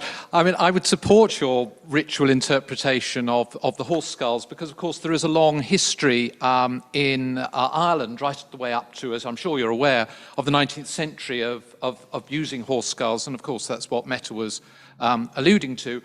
So, but I don't need to emphasize that point. I would also like to just pick up one point which, you know, reinforces your argument. And that was, of course, that these are 9 horse skulls. Horses are the most expensive and the most valuable elements of livestock in the Middle Ages. So it's extraordinary to have 9 horse skulls to begin with. And of course, they're 9 stallion, or you were identifying them as 9 stallion rather than gelding or mares, you know. So there's, you know, it seems to me that the argument that this is an exceptional deposit is not very hard to make. It's a very straightforward argument. Can I just pick up one further point, and that is the question of how far one can use, and it's almost antiquarian to use 19th century rituals and project them back in the past, into the past. And yet, of course, Ireland, with this very long tradition of, or very rich heritage of folklore recording, you know, you have potentially that material which you could juxtapose, if not immediately project back in the past, juxtaposed with the archaeological evidence. I think it's a really good point to have said. I'm also very, very wary of the timeless past model, where Ireland is seen as this place where folk traditions have stayed relevant up until the 19th century. And it speaks a little bit to maybe a colonial understanding of Ireland as this sort of ye old country with fairy magic. But I do think that there is, you know, we have to take account of folk practices in the 18th and 19th century and try to understand them, but not to pair them with the archaeological evidence and not to make that huge, you know, that kind of leap. But I think given the context of, you know, taking things within an appropriate context is important. I've read your 2011 article on that topic, and I was very influenced by that. But at the same time, I think there is something about these horse skulls that definitely speak to it being an important deposit. Whether that's for the same reasons that they did it in the 19th century is hard to say. But what we can say is that things were put in the ground for particular reasons at particular times. And of course, in 300 or 400 years, those exact things must have changed for the people who were doing it. So, more questions? If it's not the case, Karen, many thanks again for your paper, and many thanks for a lively discussion. Thanks so much, and thanks for your patience at the beginning when things got off to a little bit of a technical hitch. Thank you. Thank you. Goodbye for the moment. So, dear colleagues, it's my pleasure to introduce Rachel Brody, a PhD candidate at the History Department, Boston College. I hope we are connected online. So it will be an online paper.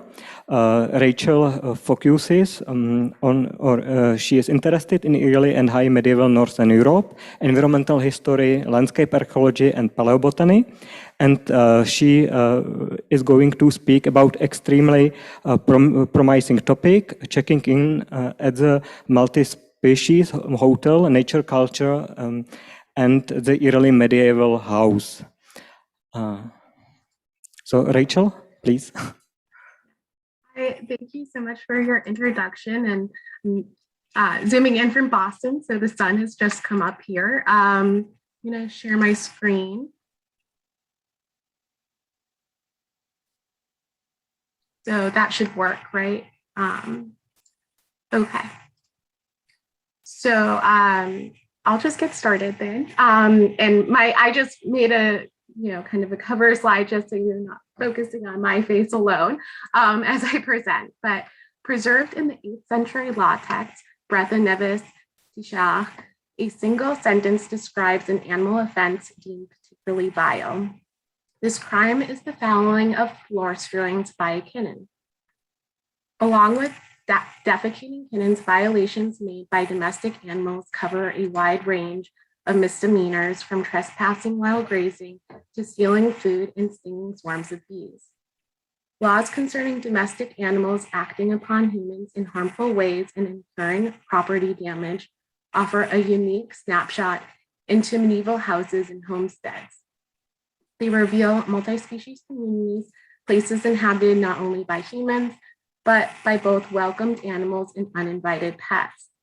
In addition to offenses made by domestic animals, law texts such as the one describing our mischief-making kitten also preserve details of daily life within the house. Floors strewn with rushes and brush suggest expectations for keeping one's house clean and concerns for sanitation and hospitality.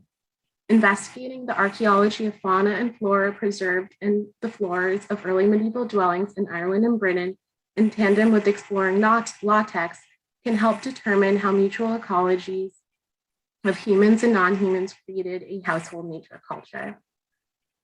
The purpose of my paper today is to present a case study of what was underfoot in early medieval dwellings in the Atlantic archipelago. The material structures of what was underfoot in houses are vital in understanding medieval human existence.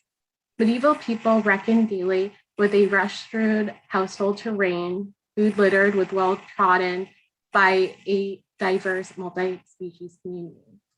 That which was underfoot shaped the human imagination and constructed views on sanitation and disease.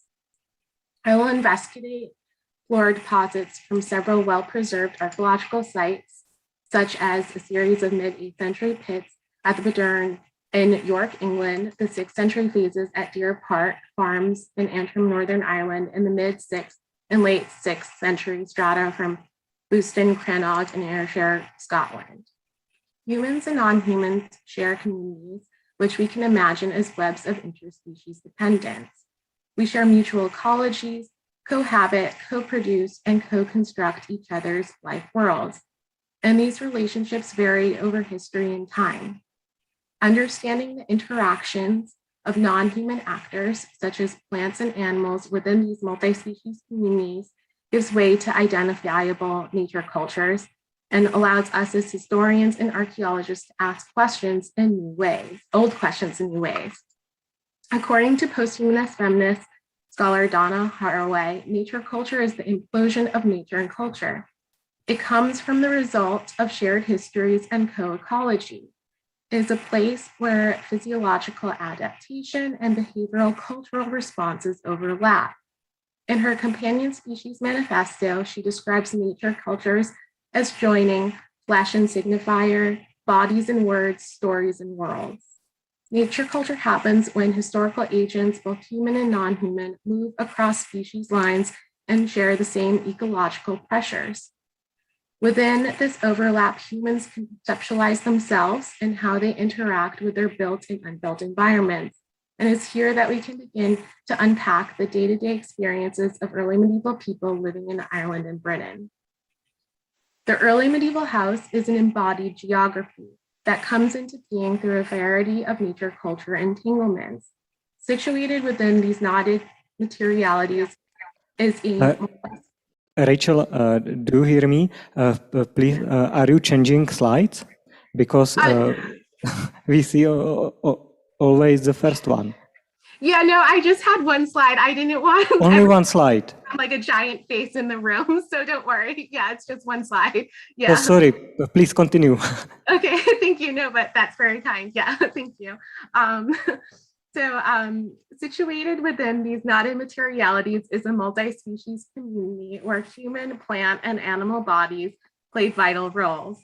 Therefore, this paper aims to explore the often under-articulated plants and animals that existed within early medieval houses and which often went without human notice. In search of these plants and animals, archaeology provides us with the opportunity to encounter delicate biological remains, especially in the circumstance of anoxic waterlogged conditions. Embedded in a multi-layered strata and deposits are the death assemblages of insects and plants. In particular, I am interested in floral and faunal assemblages sampled and excavated from floors and the occupation surfaces in domestic spaces. And guiding my research are the following questions. What pooled below and accumulated underfoot? Can we identify a nature culture and series of relations that is more than human in floors? Is a floor a multi-species making?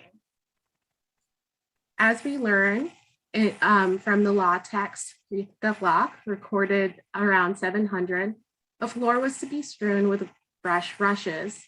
This source is one of our most detailed written accounts of early Irish farmhouses. The author of this text gives us a comprehensive survey of what possessions a person may have and generalizations on the size allotted for their house dependent on rank. In addition to what one should strew atop the floors of domestic spaces, a prosperous farmer should own a shikena bo'ana and knives for cutting rushes among their tools. The term oena, which scholars often translate as rushes, has been identified primarily with the common or soft rush, Juncus ephesus. Likely instead, this term acted as an umbrella for a number of different herbaceous plants, long wild grasses, and sedges used for not only floor strewings, but roofing and basketry. Some of these additional plant species include Juncus biphonius, toad rush, Juncus arcutiflorus, sharp-flowered rush, Juncus gerardi, salt marsh rush, and Sconoplectus lacustris, bulrush. These plants tend to grow best during the summer months and are abundant in wet and ill-drained land. Early medieval house floors in the Atlantic archipelago did not only consist of brush-covered, hard, compact clay and dirt. Their accumulation over time and embedded within, there would have been a plethora of different types of debris associated with day-to-day human activities. Food production accounted for much of the household's refuse, but in addition, humans tracked in manure from animal pens and stables and plants and weeds from outside. The plant material that found its way carpeting the floors of houses played host to a range of insect shikers, such as the woodworm beetle, the powder post beetle, as well as some aquatic marginal species brought in with peat, dung, and cut vegetation, such as the Octabius minimus and Agabus postulatus. In addition, people and the domesticated animals they cared for came with their own cast of companion invertebrates, such as the housefly, Musca domestica, stablefly, stomoxys, calcitrans, and the ever-pesky human flea, Pulex irritans, and lice, Pediculus capitis. Living, dead, and decaying plant and insect bodies created a landscape of sunken strata. The floors of early medieval houses were the making of a multi-species community. The latter part of this paper will consider several archaeological sites in the Atlantic archipelago and think through their floors as underfoot embodied geographies. In York, England, excavations of Badurn Hall and the College of Vickers Coral uncovered a series of Northumbrian pits radiocarbon dated between 740 and 780. These pits cut through an earlier late Roman surface. An investigation by paleoethnobotanists and entomologists showed that the fills of these pits contained a large assemblage of both plants and insects. The fills matrix consisted of a number of grasses, sedges, and rushes.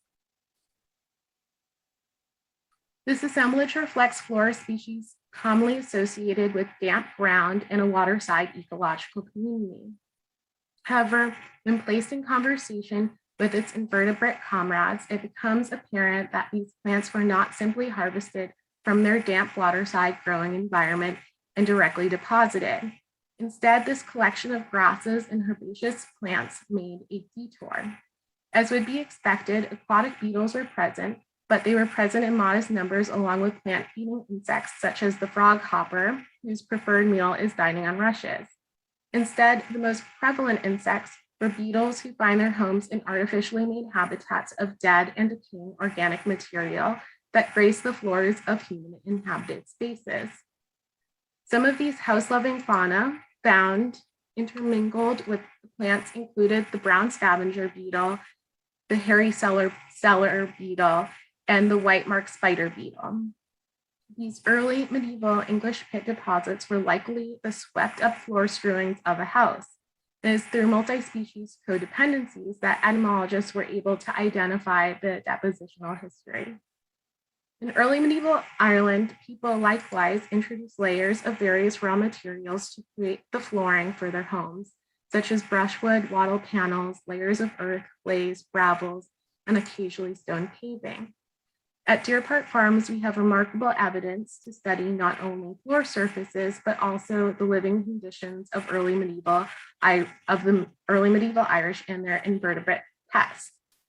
The floors and bedding areas within the dwellings consist of mixed floral assemblage of spongy, fibrous organic material, with litter consisting of heather, bracken, brushwood, and even fallen leaves. Mirroring the excellent preservation of plants within the flooring were insects, and entomologists recorded over 600 species of insect and macroinvertebrates. The floors of Deer Park were relatively dry and comfortable for human occupation, as indicated by the most abundant insects found within its assemblages. However, in several of the deposits, entomologists identified layers containing insects associated with moldy and damper litter. These insects likely lived in the floors below surface level and would have gone unnoticed by their human roommates. Foul matter insects associated with floors generally appeared in low proportions, but some deposits in which they were present suggest that at times the floors were unpleasant underfoot. In some indoor floor deposits, entomologists found foul matter insects that are associated with stable manure, and when combined with zero archaeological evidence of neonatal pig bones, it becomes clear that inhabitants were farrowing pigs within their dwellings. Besides plant, animal, and insect dependencies, also present at Deer Park's farms was an immense amount of companion bugs to humans.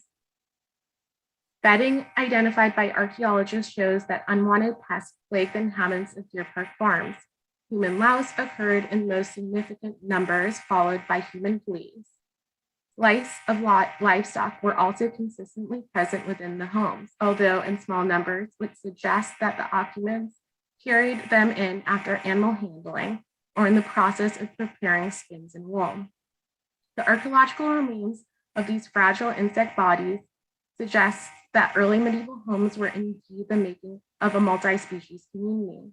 And we can see additional examples of multi-species relations in considering the archaeological findings at the waterlogged and well-preserved Bouston Crannog.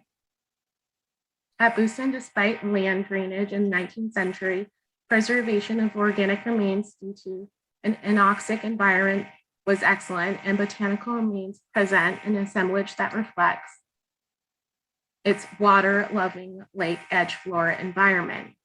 People inhabited Bouston intermittently throughout prehistory and into the early medieval period.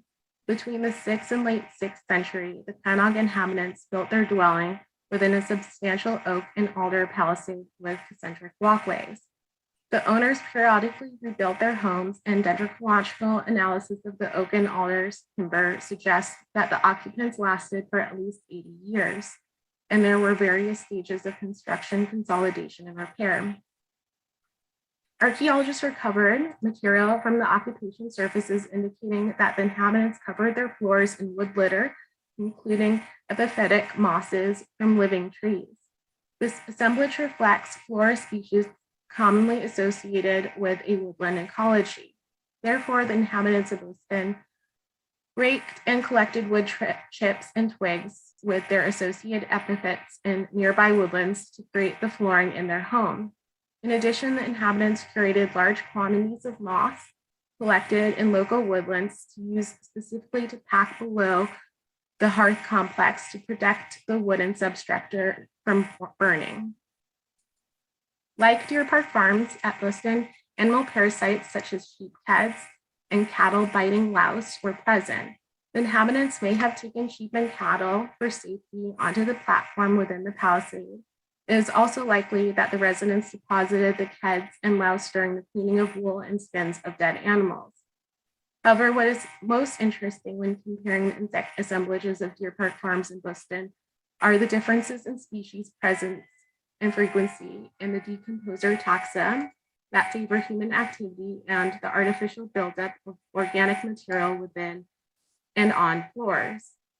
Carpelimus biliniatus, a spidey-legged rogue beetle, was one of the most abundant and frequently occurring species at the Crannog, but other species were notably absent, these being the beetle species Anatylus complanatus and Anatylus tetracarnatus.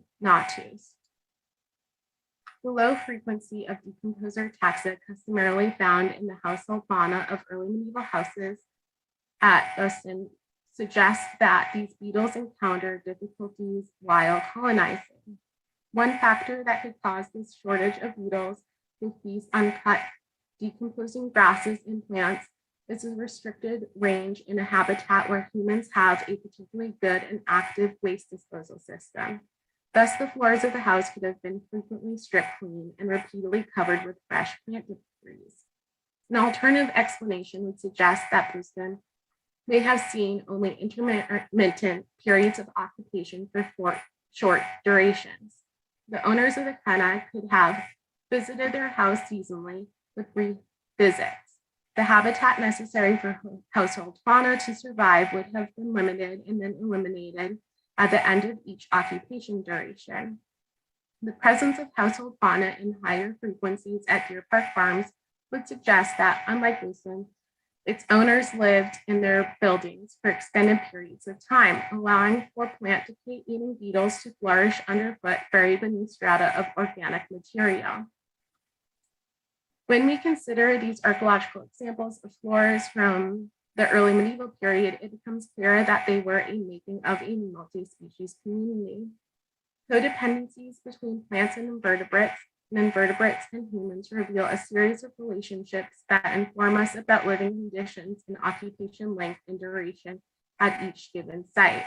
If we place our archaeological finds in conversation with textual evidence from this period, we can begin to identify how people reacted to the multi-species floors below their feet.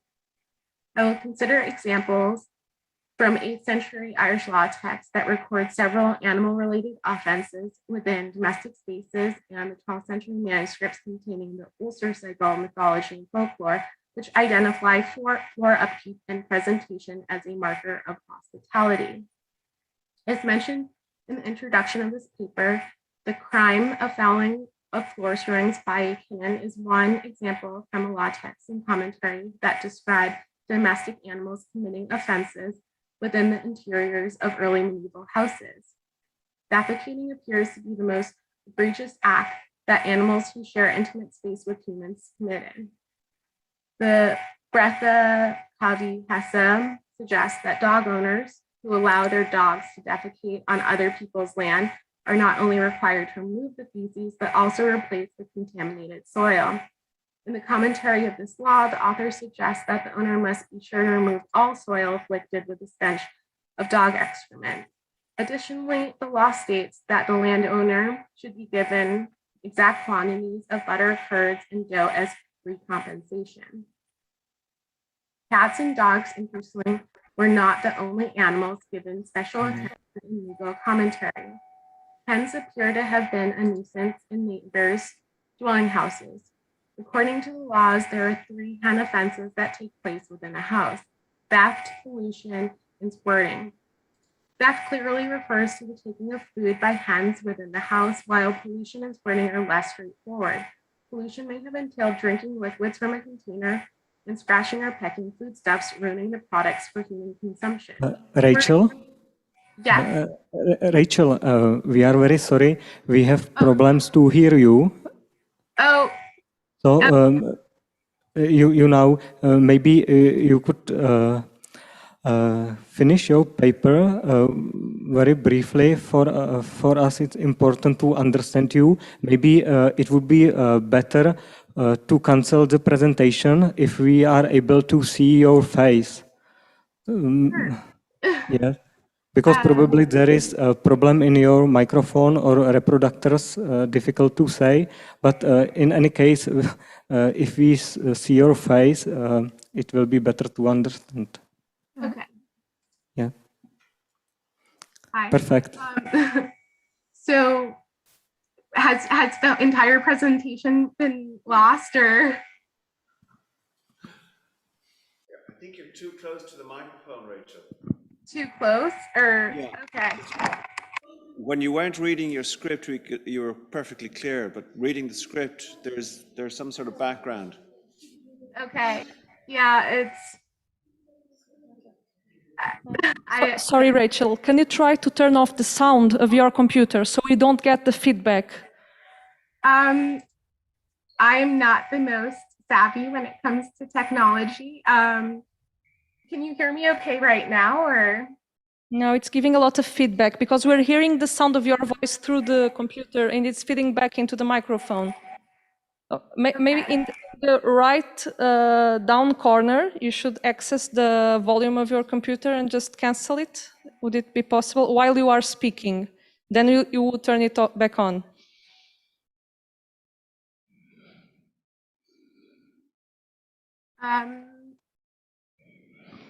So it's the bottom. Oh. So if you could maybe conclude the presentation as quickly as you can, I think it's the best. We're sorry. Oh yeah, no, that's technology, right? Sure. Yeah, let me just give my conclusion and then I'll be back. Thank you. Preserved plant and insect bodies reveal that dwellings were home to not only humans, but to multi-species community that all took part in the act of its making. They sheltered humans and livestock and played host to myriad of insects. The archaeology of what is underfoot tells a story of the interaction and entanglement between humans and the non-human, and it is through these encounters that we can come to a closer understanding of day-to-day life in early medieval Ireland and Britain. Early medieval sites across the Atlantic archipelago show that people were gathering plant material to control levels of moisture in their homes. Insect hitchhikers and decay-eating beetles made these plant screwings their homes, and through the presence, duration of human occupancy in houses can be quantified.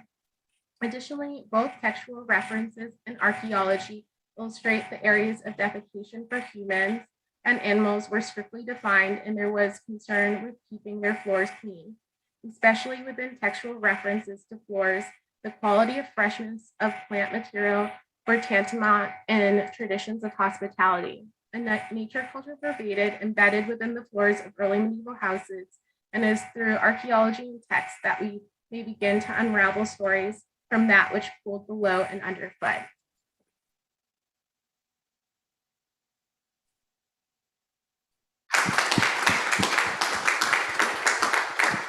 So, Rachel, many thanks for your, I think, intellectually exciting contribution. Unfortunately, we had technical problems with respect the online connection. Now, please, questions or comments to address to Rachel. Neil? Hi, Rachel. Thank you for your paper. I suppose my question is related to whether you've had a chance to think of spatial differentiations within particular houses. Do these little pesky beetles hang out in particular areas, and can you deduce from that activity areas within houses? Hi, Neil. Yeah. So yes, you can, and kind of a lot of the ones that are related to foul matter appear to be actually in the lower layers, so they would not, so people walking around on these surfaces would not have been interacting with them, but in certain cases they do appear. So a lot of that, I haven't done the back end work, but it's going and looking at the particular context to figure out if there's some continuities with these sites of where some of these pesky little beetles are appearing. Further questions, please. If I can, you have spoken about extremely important topic, and your approach integrates non-humans and humans, and so on. So I have been thinking during your presentation on that theoretical background and had in mind actor networks theory. Have you thought about this theoretical perspective? Sorry, what was it again? During your presentation, I had in mind the actor network theory. Yeah, I haven't, I mean, a little bit, I've done some reading, but I've been reading a lot of Donna Haraway right now, so she's kind of who's been influencing, but yeah, I'll definitely think a little bit more on that. Thank you. So please, more question to Rachel. If it's not, Rachel, many thanks again, and we are sorry, very sorry for troubles. Probably connection overseas is a bit more complicated. So many thanks for your presentation again, and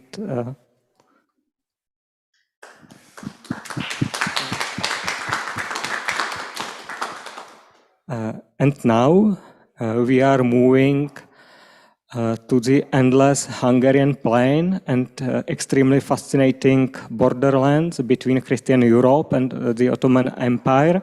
I would like to introduce Hungarian colleagues, three here present, and the fourth one online. Actually, Agnes Kokolat, Bionko Kovac, Zsofia Nadoy, and Genji Kovac. Genji Kovac is online. She is online. So please, can you start?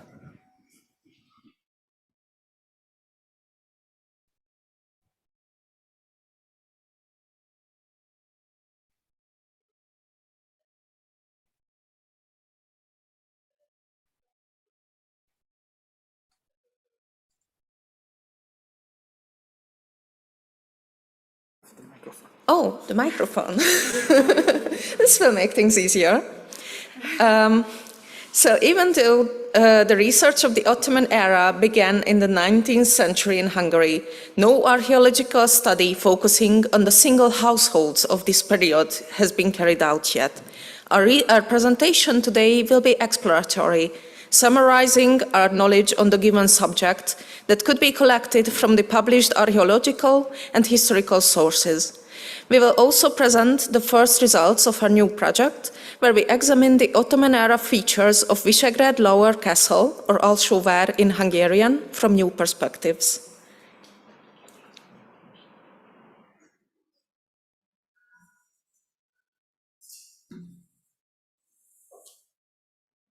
Okay, can you see the presentation well?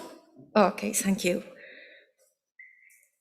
The Ottoman era in Hungary began in 1526, when King Louis II lost the battle and also his life on the field of Mohács against Szalaiman I, and it ended in 1698 with the Battle of Zenta, when the Sultan's troops lost their foothold in the area.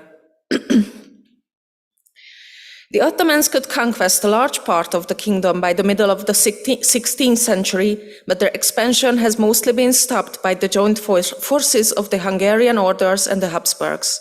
An even-changing border zone has formed in the central region of the Carpathian Basin between the two superpowers of the era, with the newly formed Transylvanian Principate on the east. Both the Ottomans and the Western forces tried to strengthen their positions by occupying, reinforcing and modernizing pre-existent fortifiable places like older castles, noble residences, or churches, while also building new strongholds. Most of these places changed owners and/or were besieged multiple times. On this map, you can see all such locations in present-day Hungary that belonged to the Ottomans at a given time.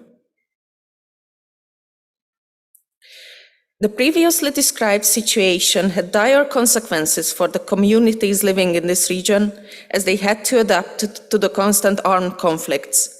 Many of the original, mostly Hungarian and Western Christian civilians had fallen victims to these ongoing skirmishes or had to leave their settlements behind.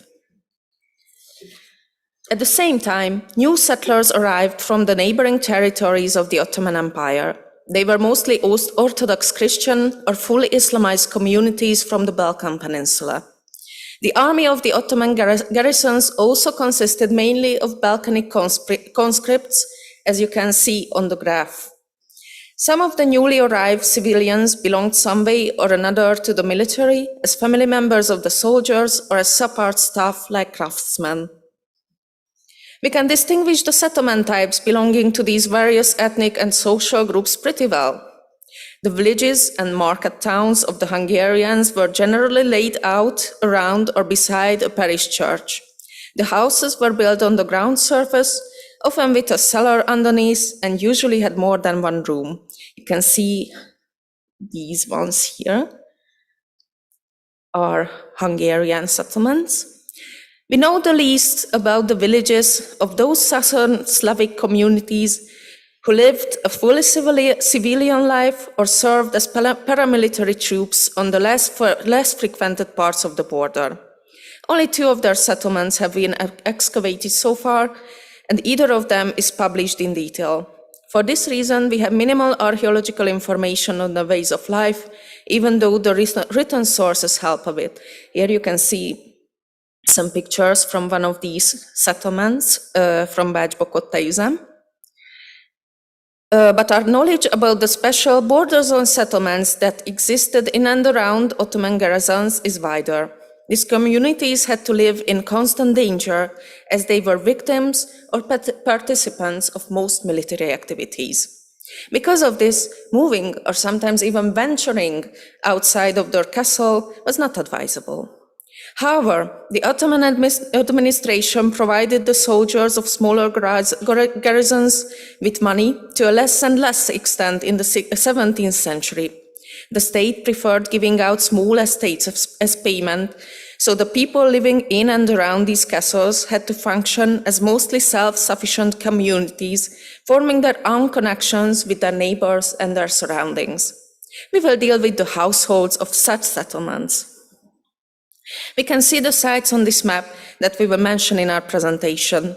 Some fine material is published from all of them, but as I mentioned before, they have not been examined from the viewpoint of household archaeology.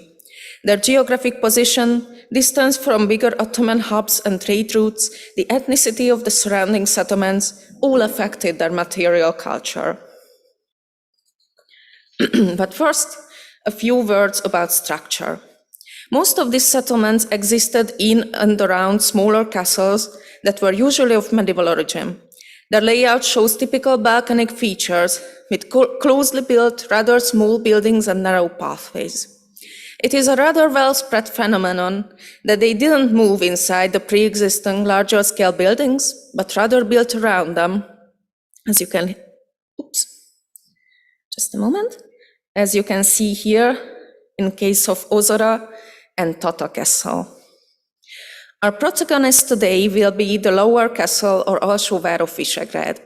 The stronghold was built around the central Solomon's Tower, which had been erected in the 13th century. Visegrád was a royal seat before the Turkish occupation, with the upper castle on top of the mountain, the lower castle guarding the main road leading to the capital city of Buda, the unfortified royal palace, and the town with a Hungarian and a German district.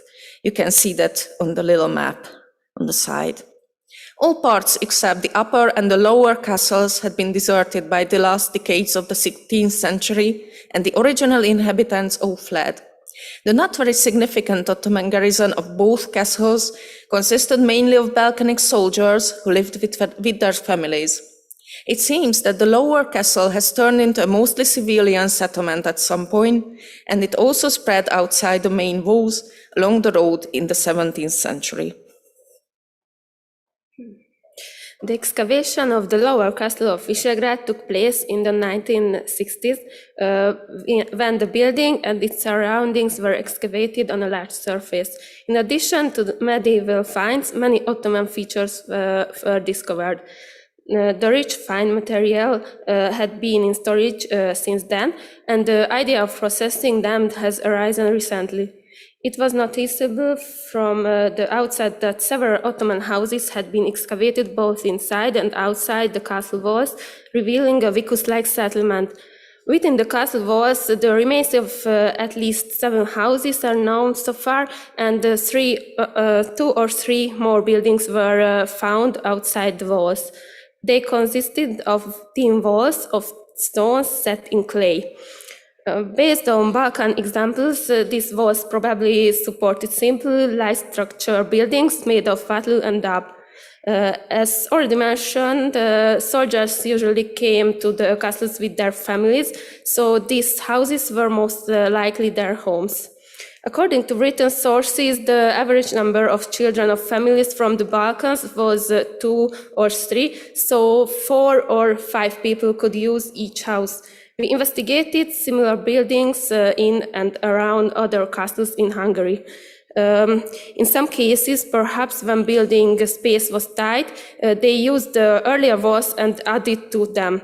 For example, the remains of walls and plank floors of several Ottoman buildings have been found in the castle of Csókakő. It seems, though, that they preferred building their houses outside the main building of the strongholds. For example, the stove and oven foundations patched to the castle walls reveal the location of Ottoman period houses at the castle of Gesztes. These remains lead us on to our next topic, heating. The stove was one of the most important elements of the house. Soldiers and their families from the Balkans and other southern areas faced much colder weather in Hungarian lands than at home, so they needed some kind of heating device. They solved this problem with stoves, which usually consisted of simple so-called mug or cup-shaped stove ties, but they could also use both shaped stove ties made by local potters. The structure of their stoves was similar to the local and Western examples, but the mug-shaped types were not used at all by the local population. The furnishing and the appearance of the houses were otherwise different from those of the Hungarian houses of that time, with different food culture, specific types of vessels and other objects. Since their upper parts and most of their furnishing were not found during the excavations, the inside of these houses can be best imagined on the basis of ethnographic examples from the Balkan. The houses had relatively small plots. From Visegrád, we have a written mention about the size of the plot of one of the houses, which was about 14 by 14 meters. There were other objects on these plots in addition to the house, such as outdoor ovens and fireplaces used for baking and cooking. But the most remarkable objects are the Ottoman storage and waste pits, which were very densely distributed in the areas according to the excavations at the other castles and also in Visegrád. However, precisely because of their high density, it is very difficult to determine which household they belong to. It's a shame because these are usually the pits that yield the richest Ottoman artifacts. The inhabitants of the houses were also engaged in gardening, according to search and some iron tools. In peacetime, soldiers seem to have had the opportunity to keep themselves busy in the gardens, or more likely to have needed to feed themselves and their families. Horticulture also flourished in the Balkans, specializing mainly in the production of various fruits such as watermelons and apricots. It seems the families who were stationed here had brought this knowledge with them, and they created gardens around the castles, as is confirmed in numerous contemporary engravings. The numerous metal tools also suggest that they made many things for themselves and were as self-sufficient as possible. Traces of some of their tools can often be identified on animal bone material. A small part of the large amount of animal bones material from Visegrad has been processed, but this analysis showed that pigs were present in smaller, sheep and goats in larger proportions in the material than in Hungarian assemblages. This proportion may be explained by the presence of Muslim inhabitants, but the presence of pigs may be linked to the Christian families from the Balkans. The way food was stored at that time was very important for its shelf life. The many storage pits have been mentioned before, but some foods were stored in bags or in larger ceramic vessels, so-called csöbör. The latter was also often used to transport foodstuffs according to written sources.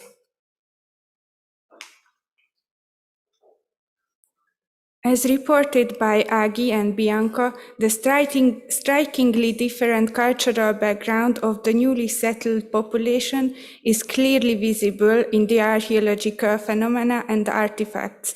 Now I will present the artifactual material directly used in the house itself, related to food preparation, and afterwards personal belongings of the people of the period.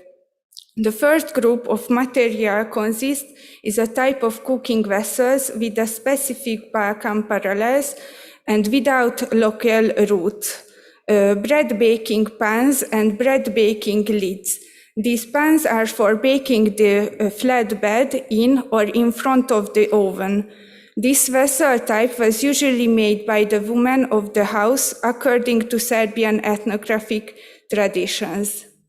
Here you can see a cross which was made into the pot, and next to it there is a picture of an ethnographic parallel of it. However, the new population could not produce all their everyday objects in domestic conditions.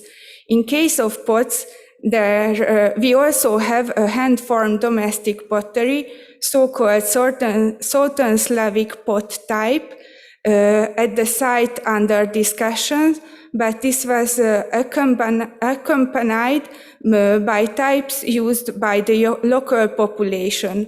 On the one hand, the glazed pots with local traditions, it's in the top right, and on the other hand, the Western, usually Austrian types with reduced firing of graphite material, bottom right. The use of copper cauldrons is a distinctly Balkan tradition. They were suspended in a central position in the kitchen and used for cooking over an open fire. They made stews and porridges in these vessels. The eating habits of the newcomers also differed from the original population. They ate without table and chairs, sitting on the floor on rugs or carpets instead. At most, large metal platters called cini on tassels were used as small tables on which food was usually served in sharing plates and pedestral bowls called sahan. Their drinks, such as coffee and syrups, at that time were poured from jugs of various sizes with a pouring spout called ibriks. Typically Ottoman and also common in the Balkans, the pedestral bowl and the ibriks are made of copper and also from ceramic, depending on the wealth of the household. Further commercial links are evidenced by the Near Eastern faience and Chinese porcelain, mostly small cups used for coffee. But the settlements also developed links with the West, as can be seen in the column on the right. It should be noted, however, that the percentage of imported goods is much lower than in the military and administrative centers. Even the cups from the Far East are personal objects, since they come to the rural side with their owners. The same goes for the objects of smoking, the clay pipes, or the knives of Styrian manufacture. Most of the artifacts of this slide were found in Barch, a bone pen holder in the middle, a seal and a comb underneath. A bone whistle and the dice from Visegrád alsóvár show the leisure artifacts of the time. As for the textile, the archaeological finds are most absent and very fragmentary. The remaining objects are leather remains of well finds. For example, shoes or decorative strips or bands with metal interestings. Others survived in collections as donations of the time, but these are higher quality relics. The best sources of information on costume are the image sources. Their valuable elements can be found in treasure hoards, such as the earrings, pendants, and brooches on the slides. The well-tasked belt buckle is a bronze, and the bronze veil were found in the ground. We can learn about the whole everyday life, the complete furnishing of the household from inventories of the estates left behind by the dead. This gives an instant summary of an average person's entire possessions and property and an estimate of their value. They allow us to organize the material which appears occasionally in various sources. The presentation showed the most important objects and connections of settlements in vicinity of small Ottoman garrisons. As research and population and publication on the settlement type from this point of view has been sporadic to date, we want to draw attention to the topic and wanted to examine the possible research directions. We were able to present different aspects of these households based on several sites. This allows us to conclude that the new population has preserved its Balkan traditions, both in terms of culture and material heritage. This is shown by the fact that the typical Balkan artifact types appear only in the settlements they inhabited and were found exclusively during the period of the conquest in Hungary.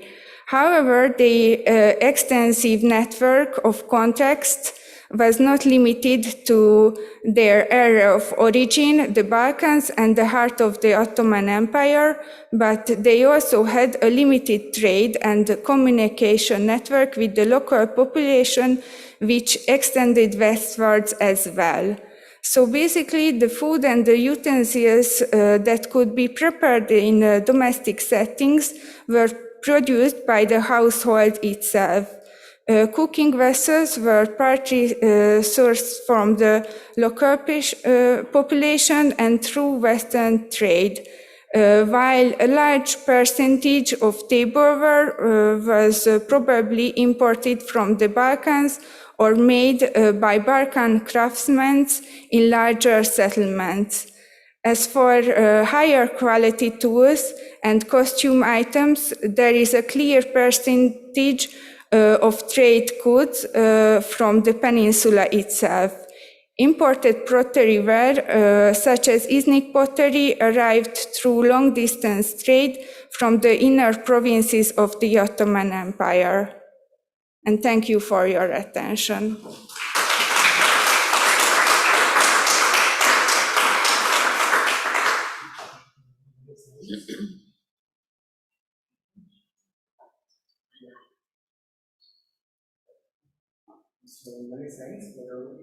Interesting and materially very rich presentation, and for perfect coordination as well. We are on time. And now please questions and comments.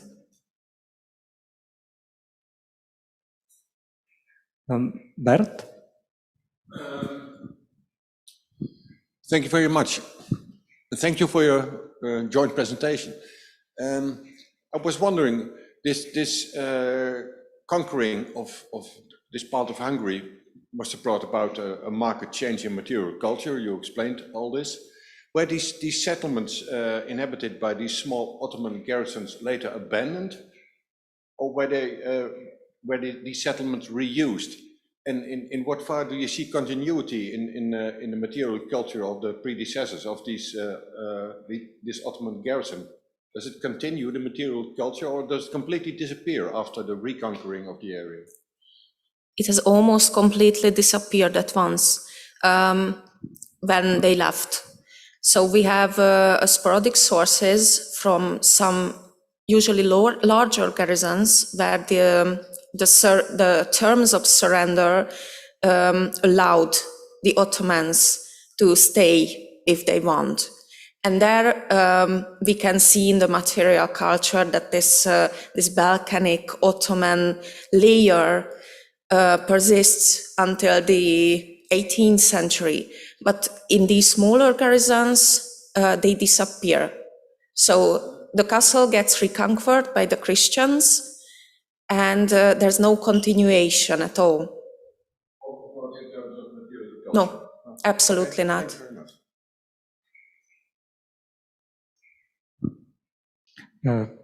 One question online.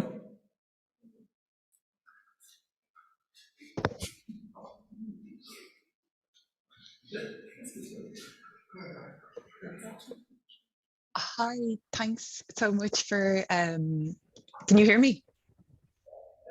Yeah, Perfect. okay, yeah, thanks so much for the presentation. Really, really rich material culture. I'm really interested in, so the idea that the garrison brought the gardens and their households with them, and they grew particular things. I think you said apricots and watermelons. And I wonder about, I know that the similar question just asked about how much that infiltrated or percolated out into the wider surrounding areas. And I wondered, was there any sort of food legacy left behind when they left? Did they influence local food culture or vegetables or particular fruit growing? Am I on? Okay. So yes, it's very interesting because their material culture disappeared almost without a trace, but they left behind a lot of food wares, actually. So a lot of today's Hungarian cuisine and the grown vegetables and especially fruits are of Ottoman legacy.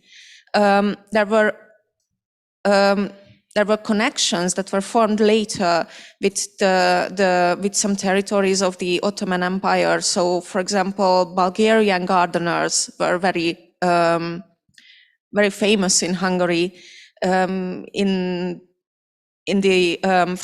18th century onward. And we don't know exactly what is their heritage and what comes from the time of the Ottoman occupation, but a lot of things regarding food wares remained. It's very interesting. Why is there this distinction that they like the food but they didn't like the dishes? Oh, that's great. Thanks so much. Thank you. So please, Fazil, more questions? I think we can speak about lunch, about your contribution. So now Katarina would like to say some yes. Quickly, we have 1 hour to lunch. The lunch will be served in the hotel restaurant, and we come back at 1:30 p.m., okay? To see posters. Good lunch.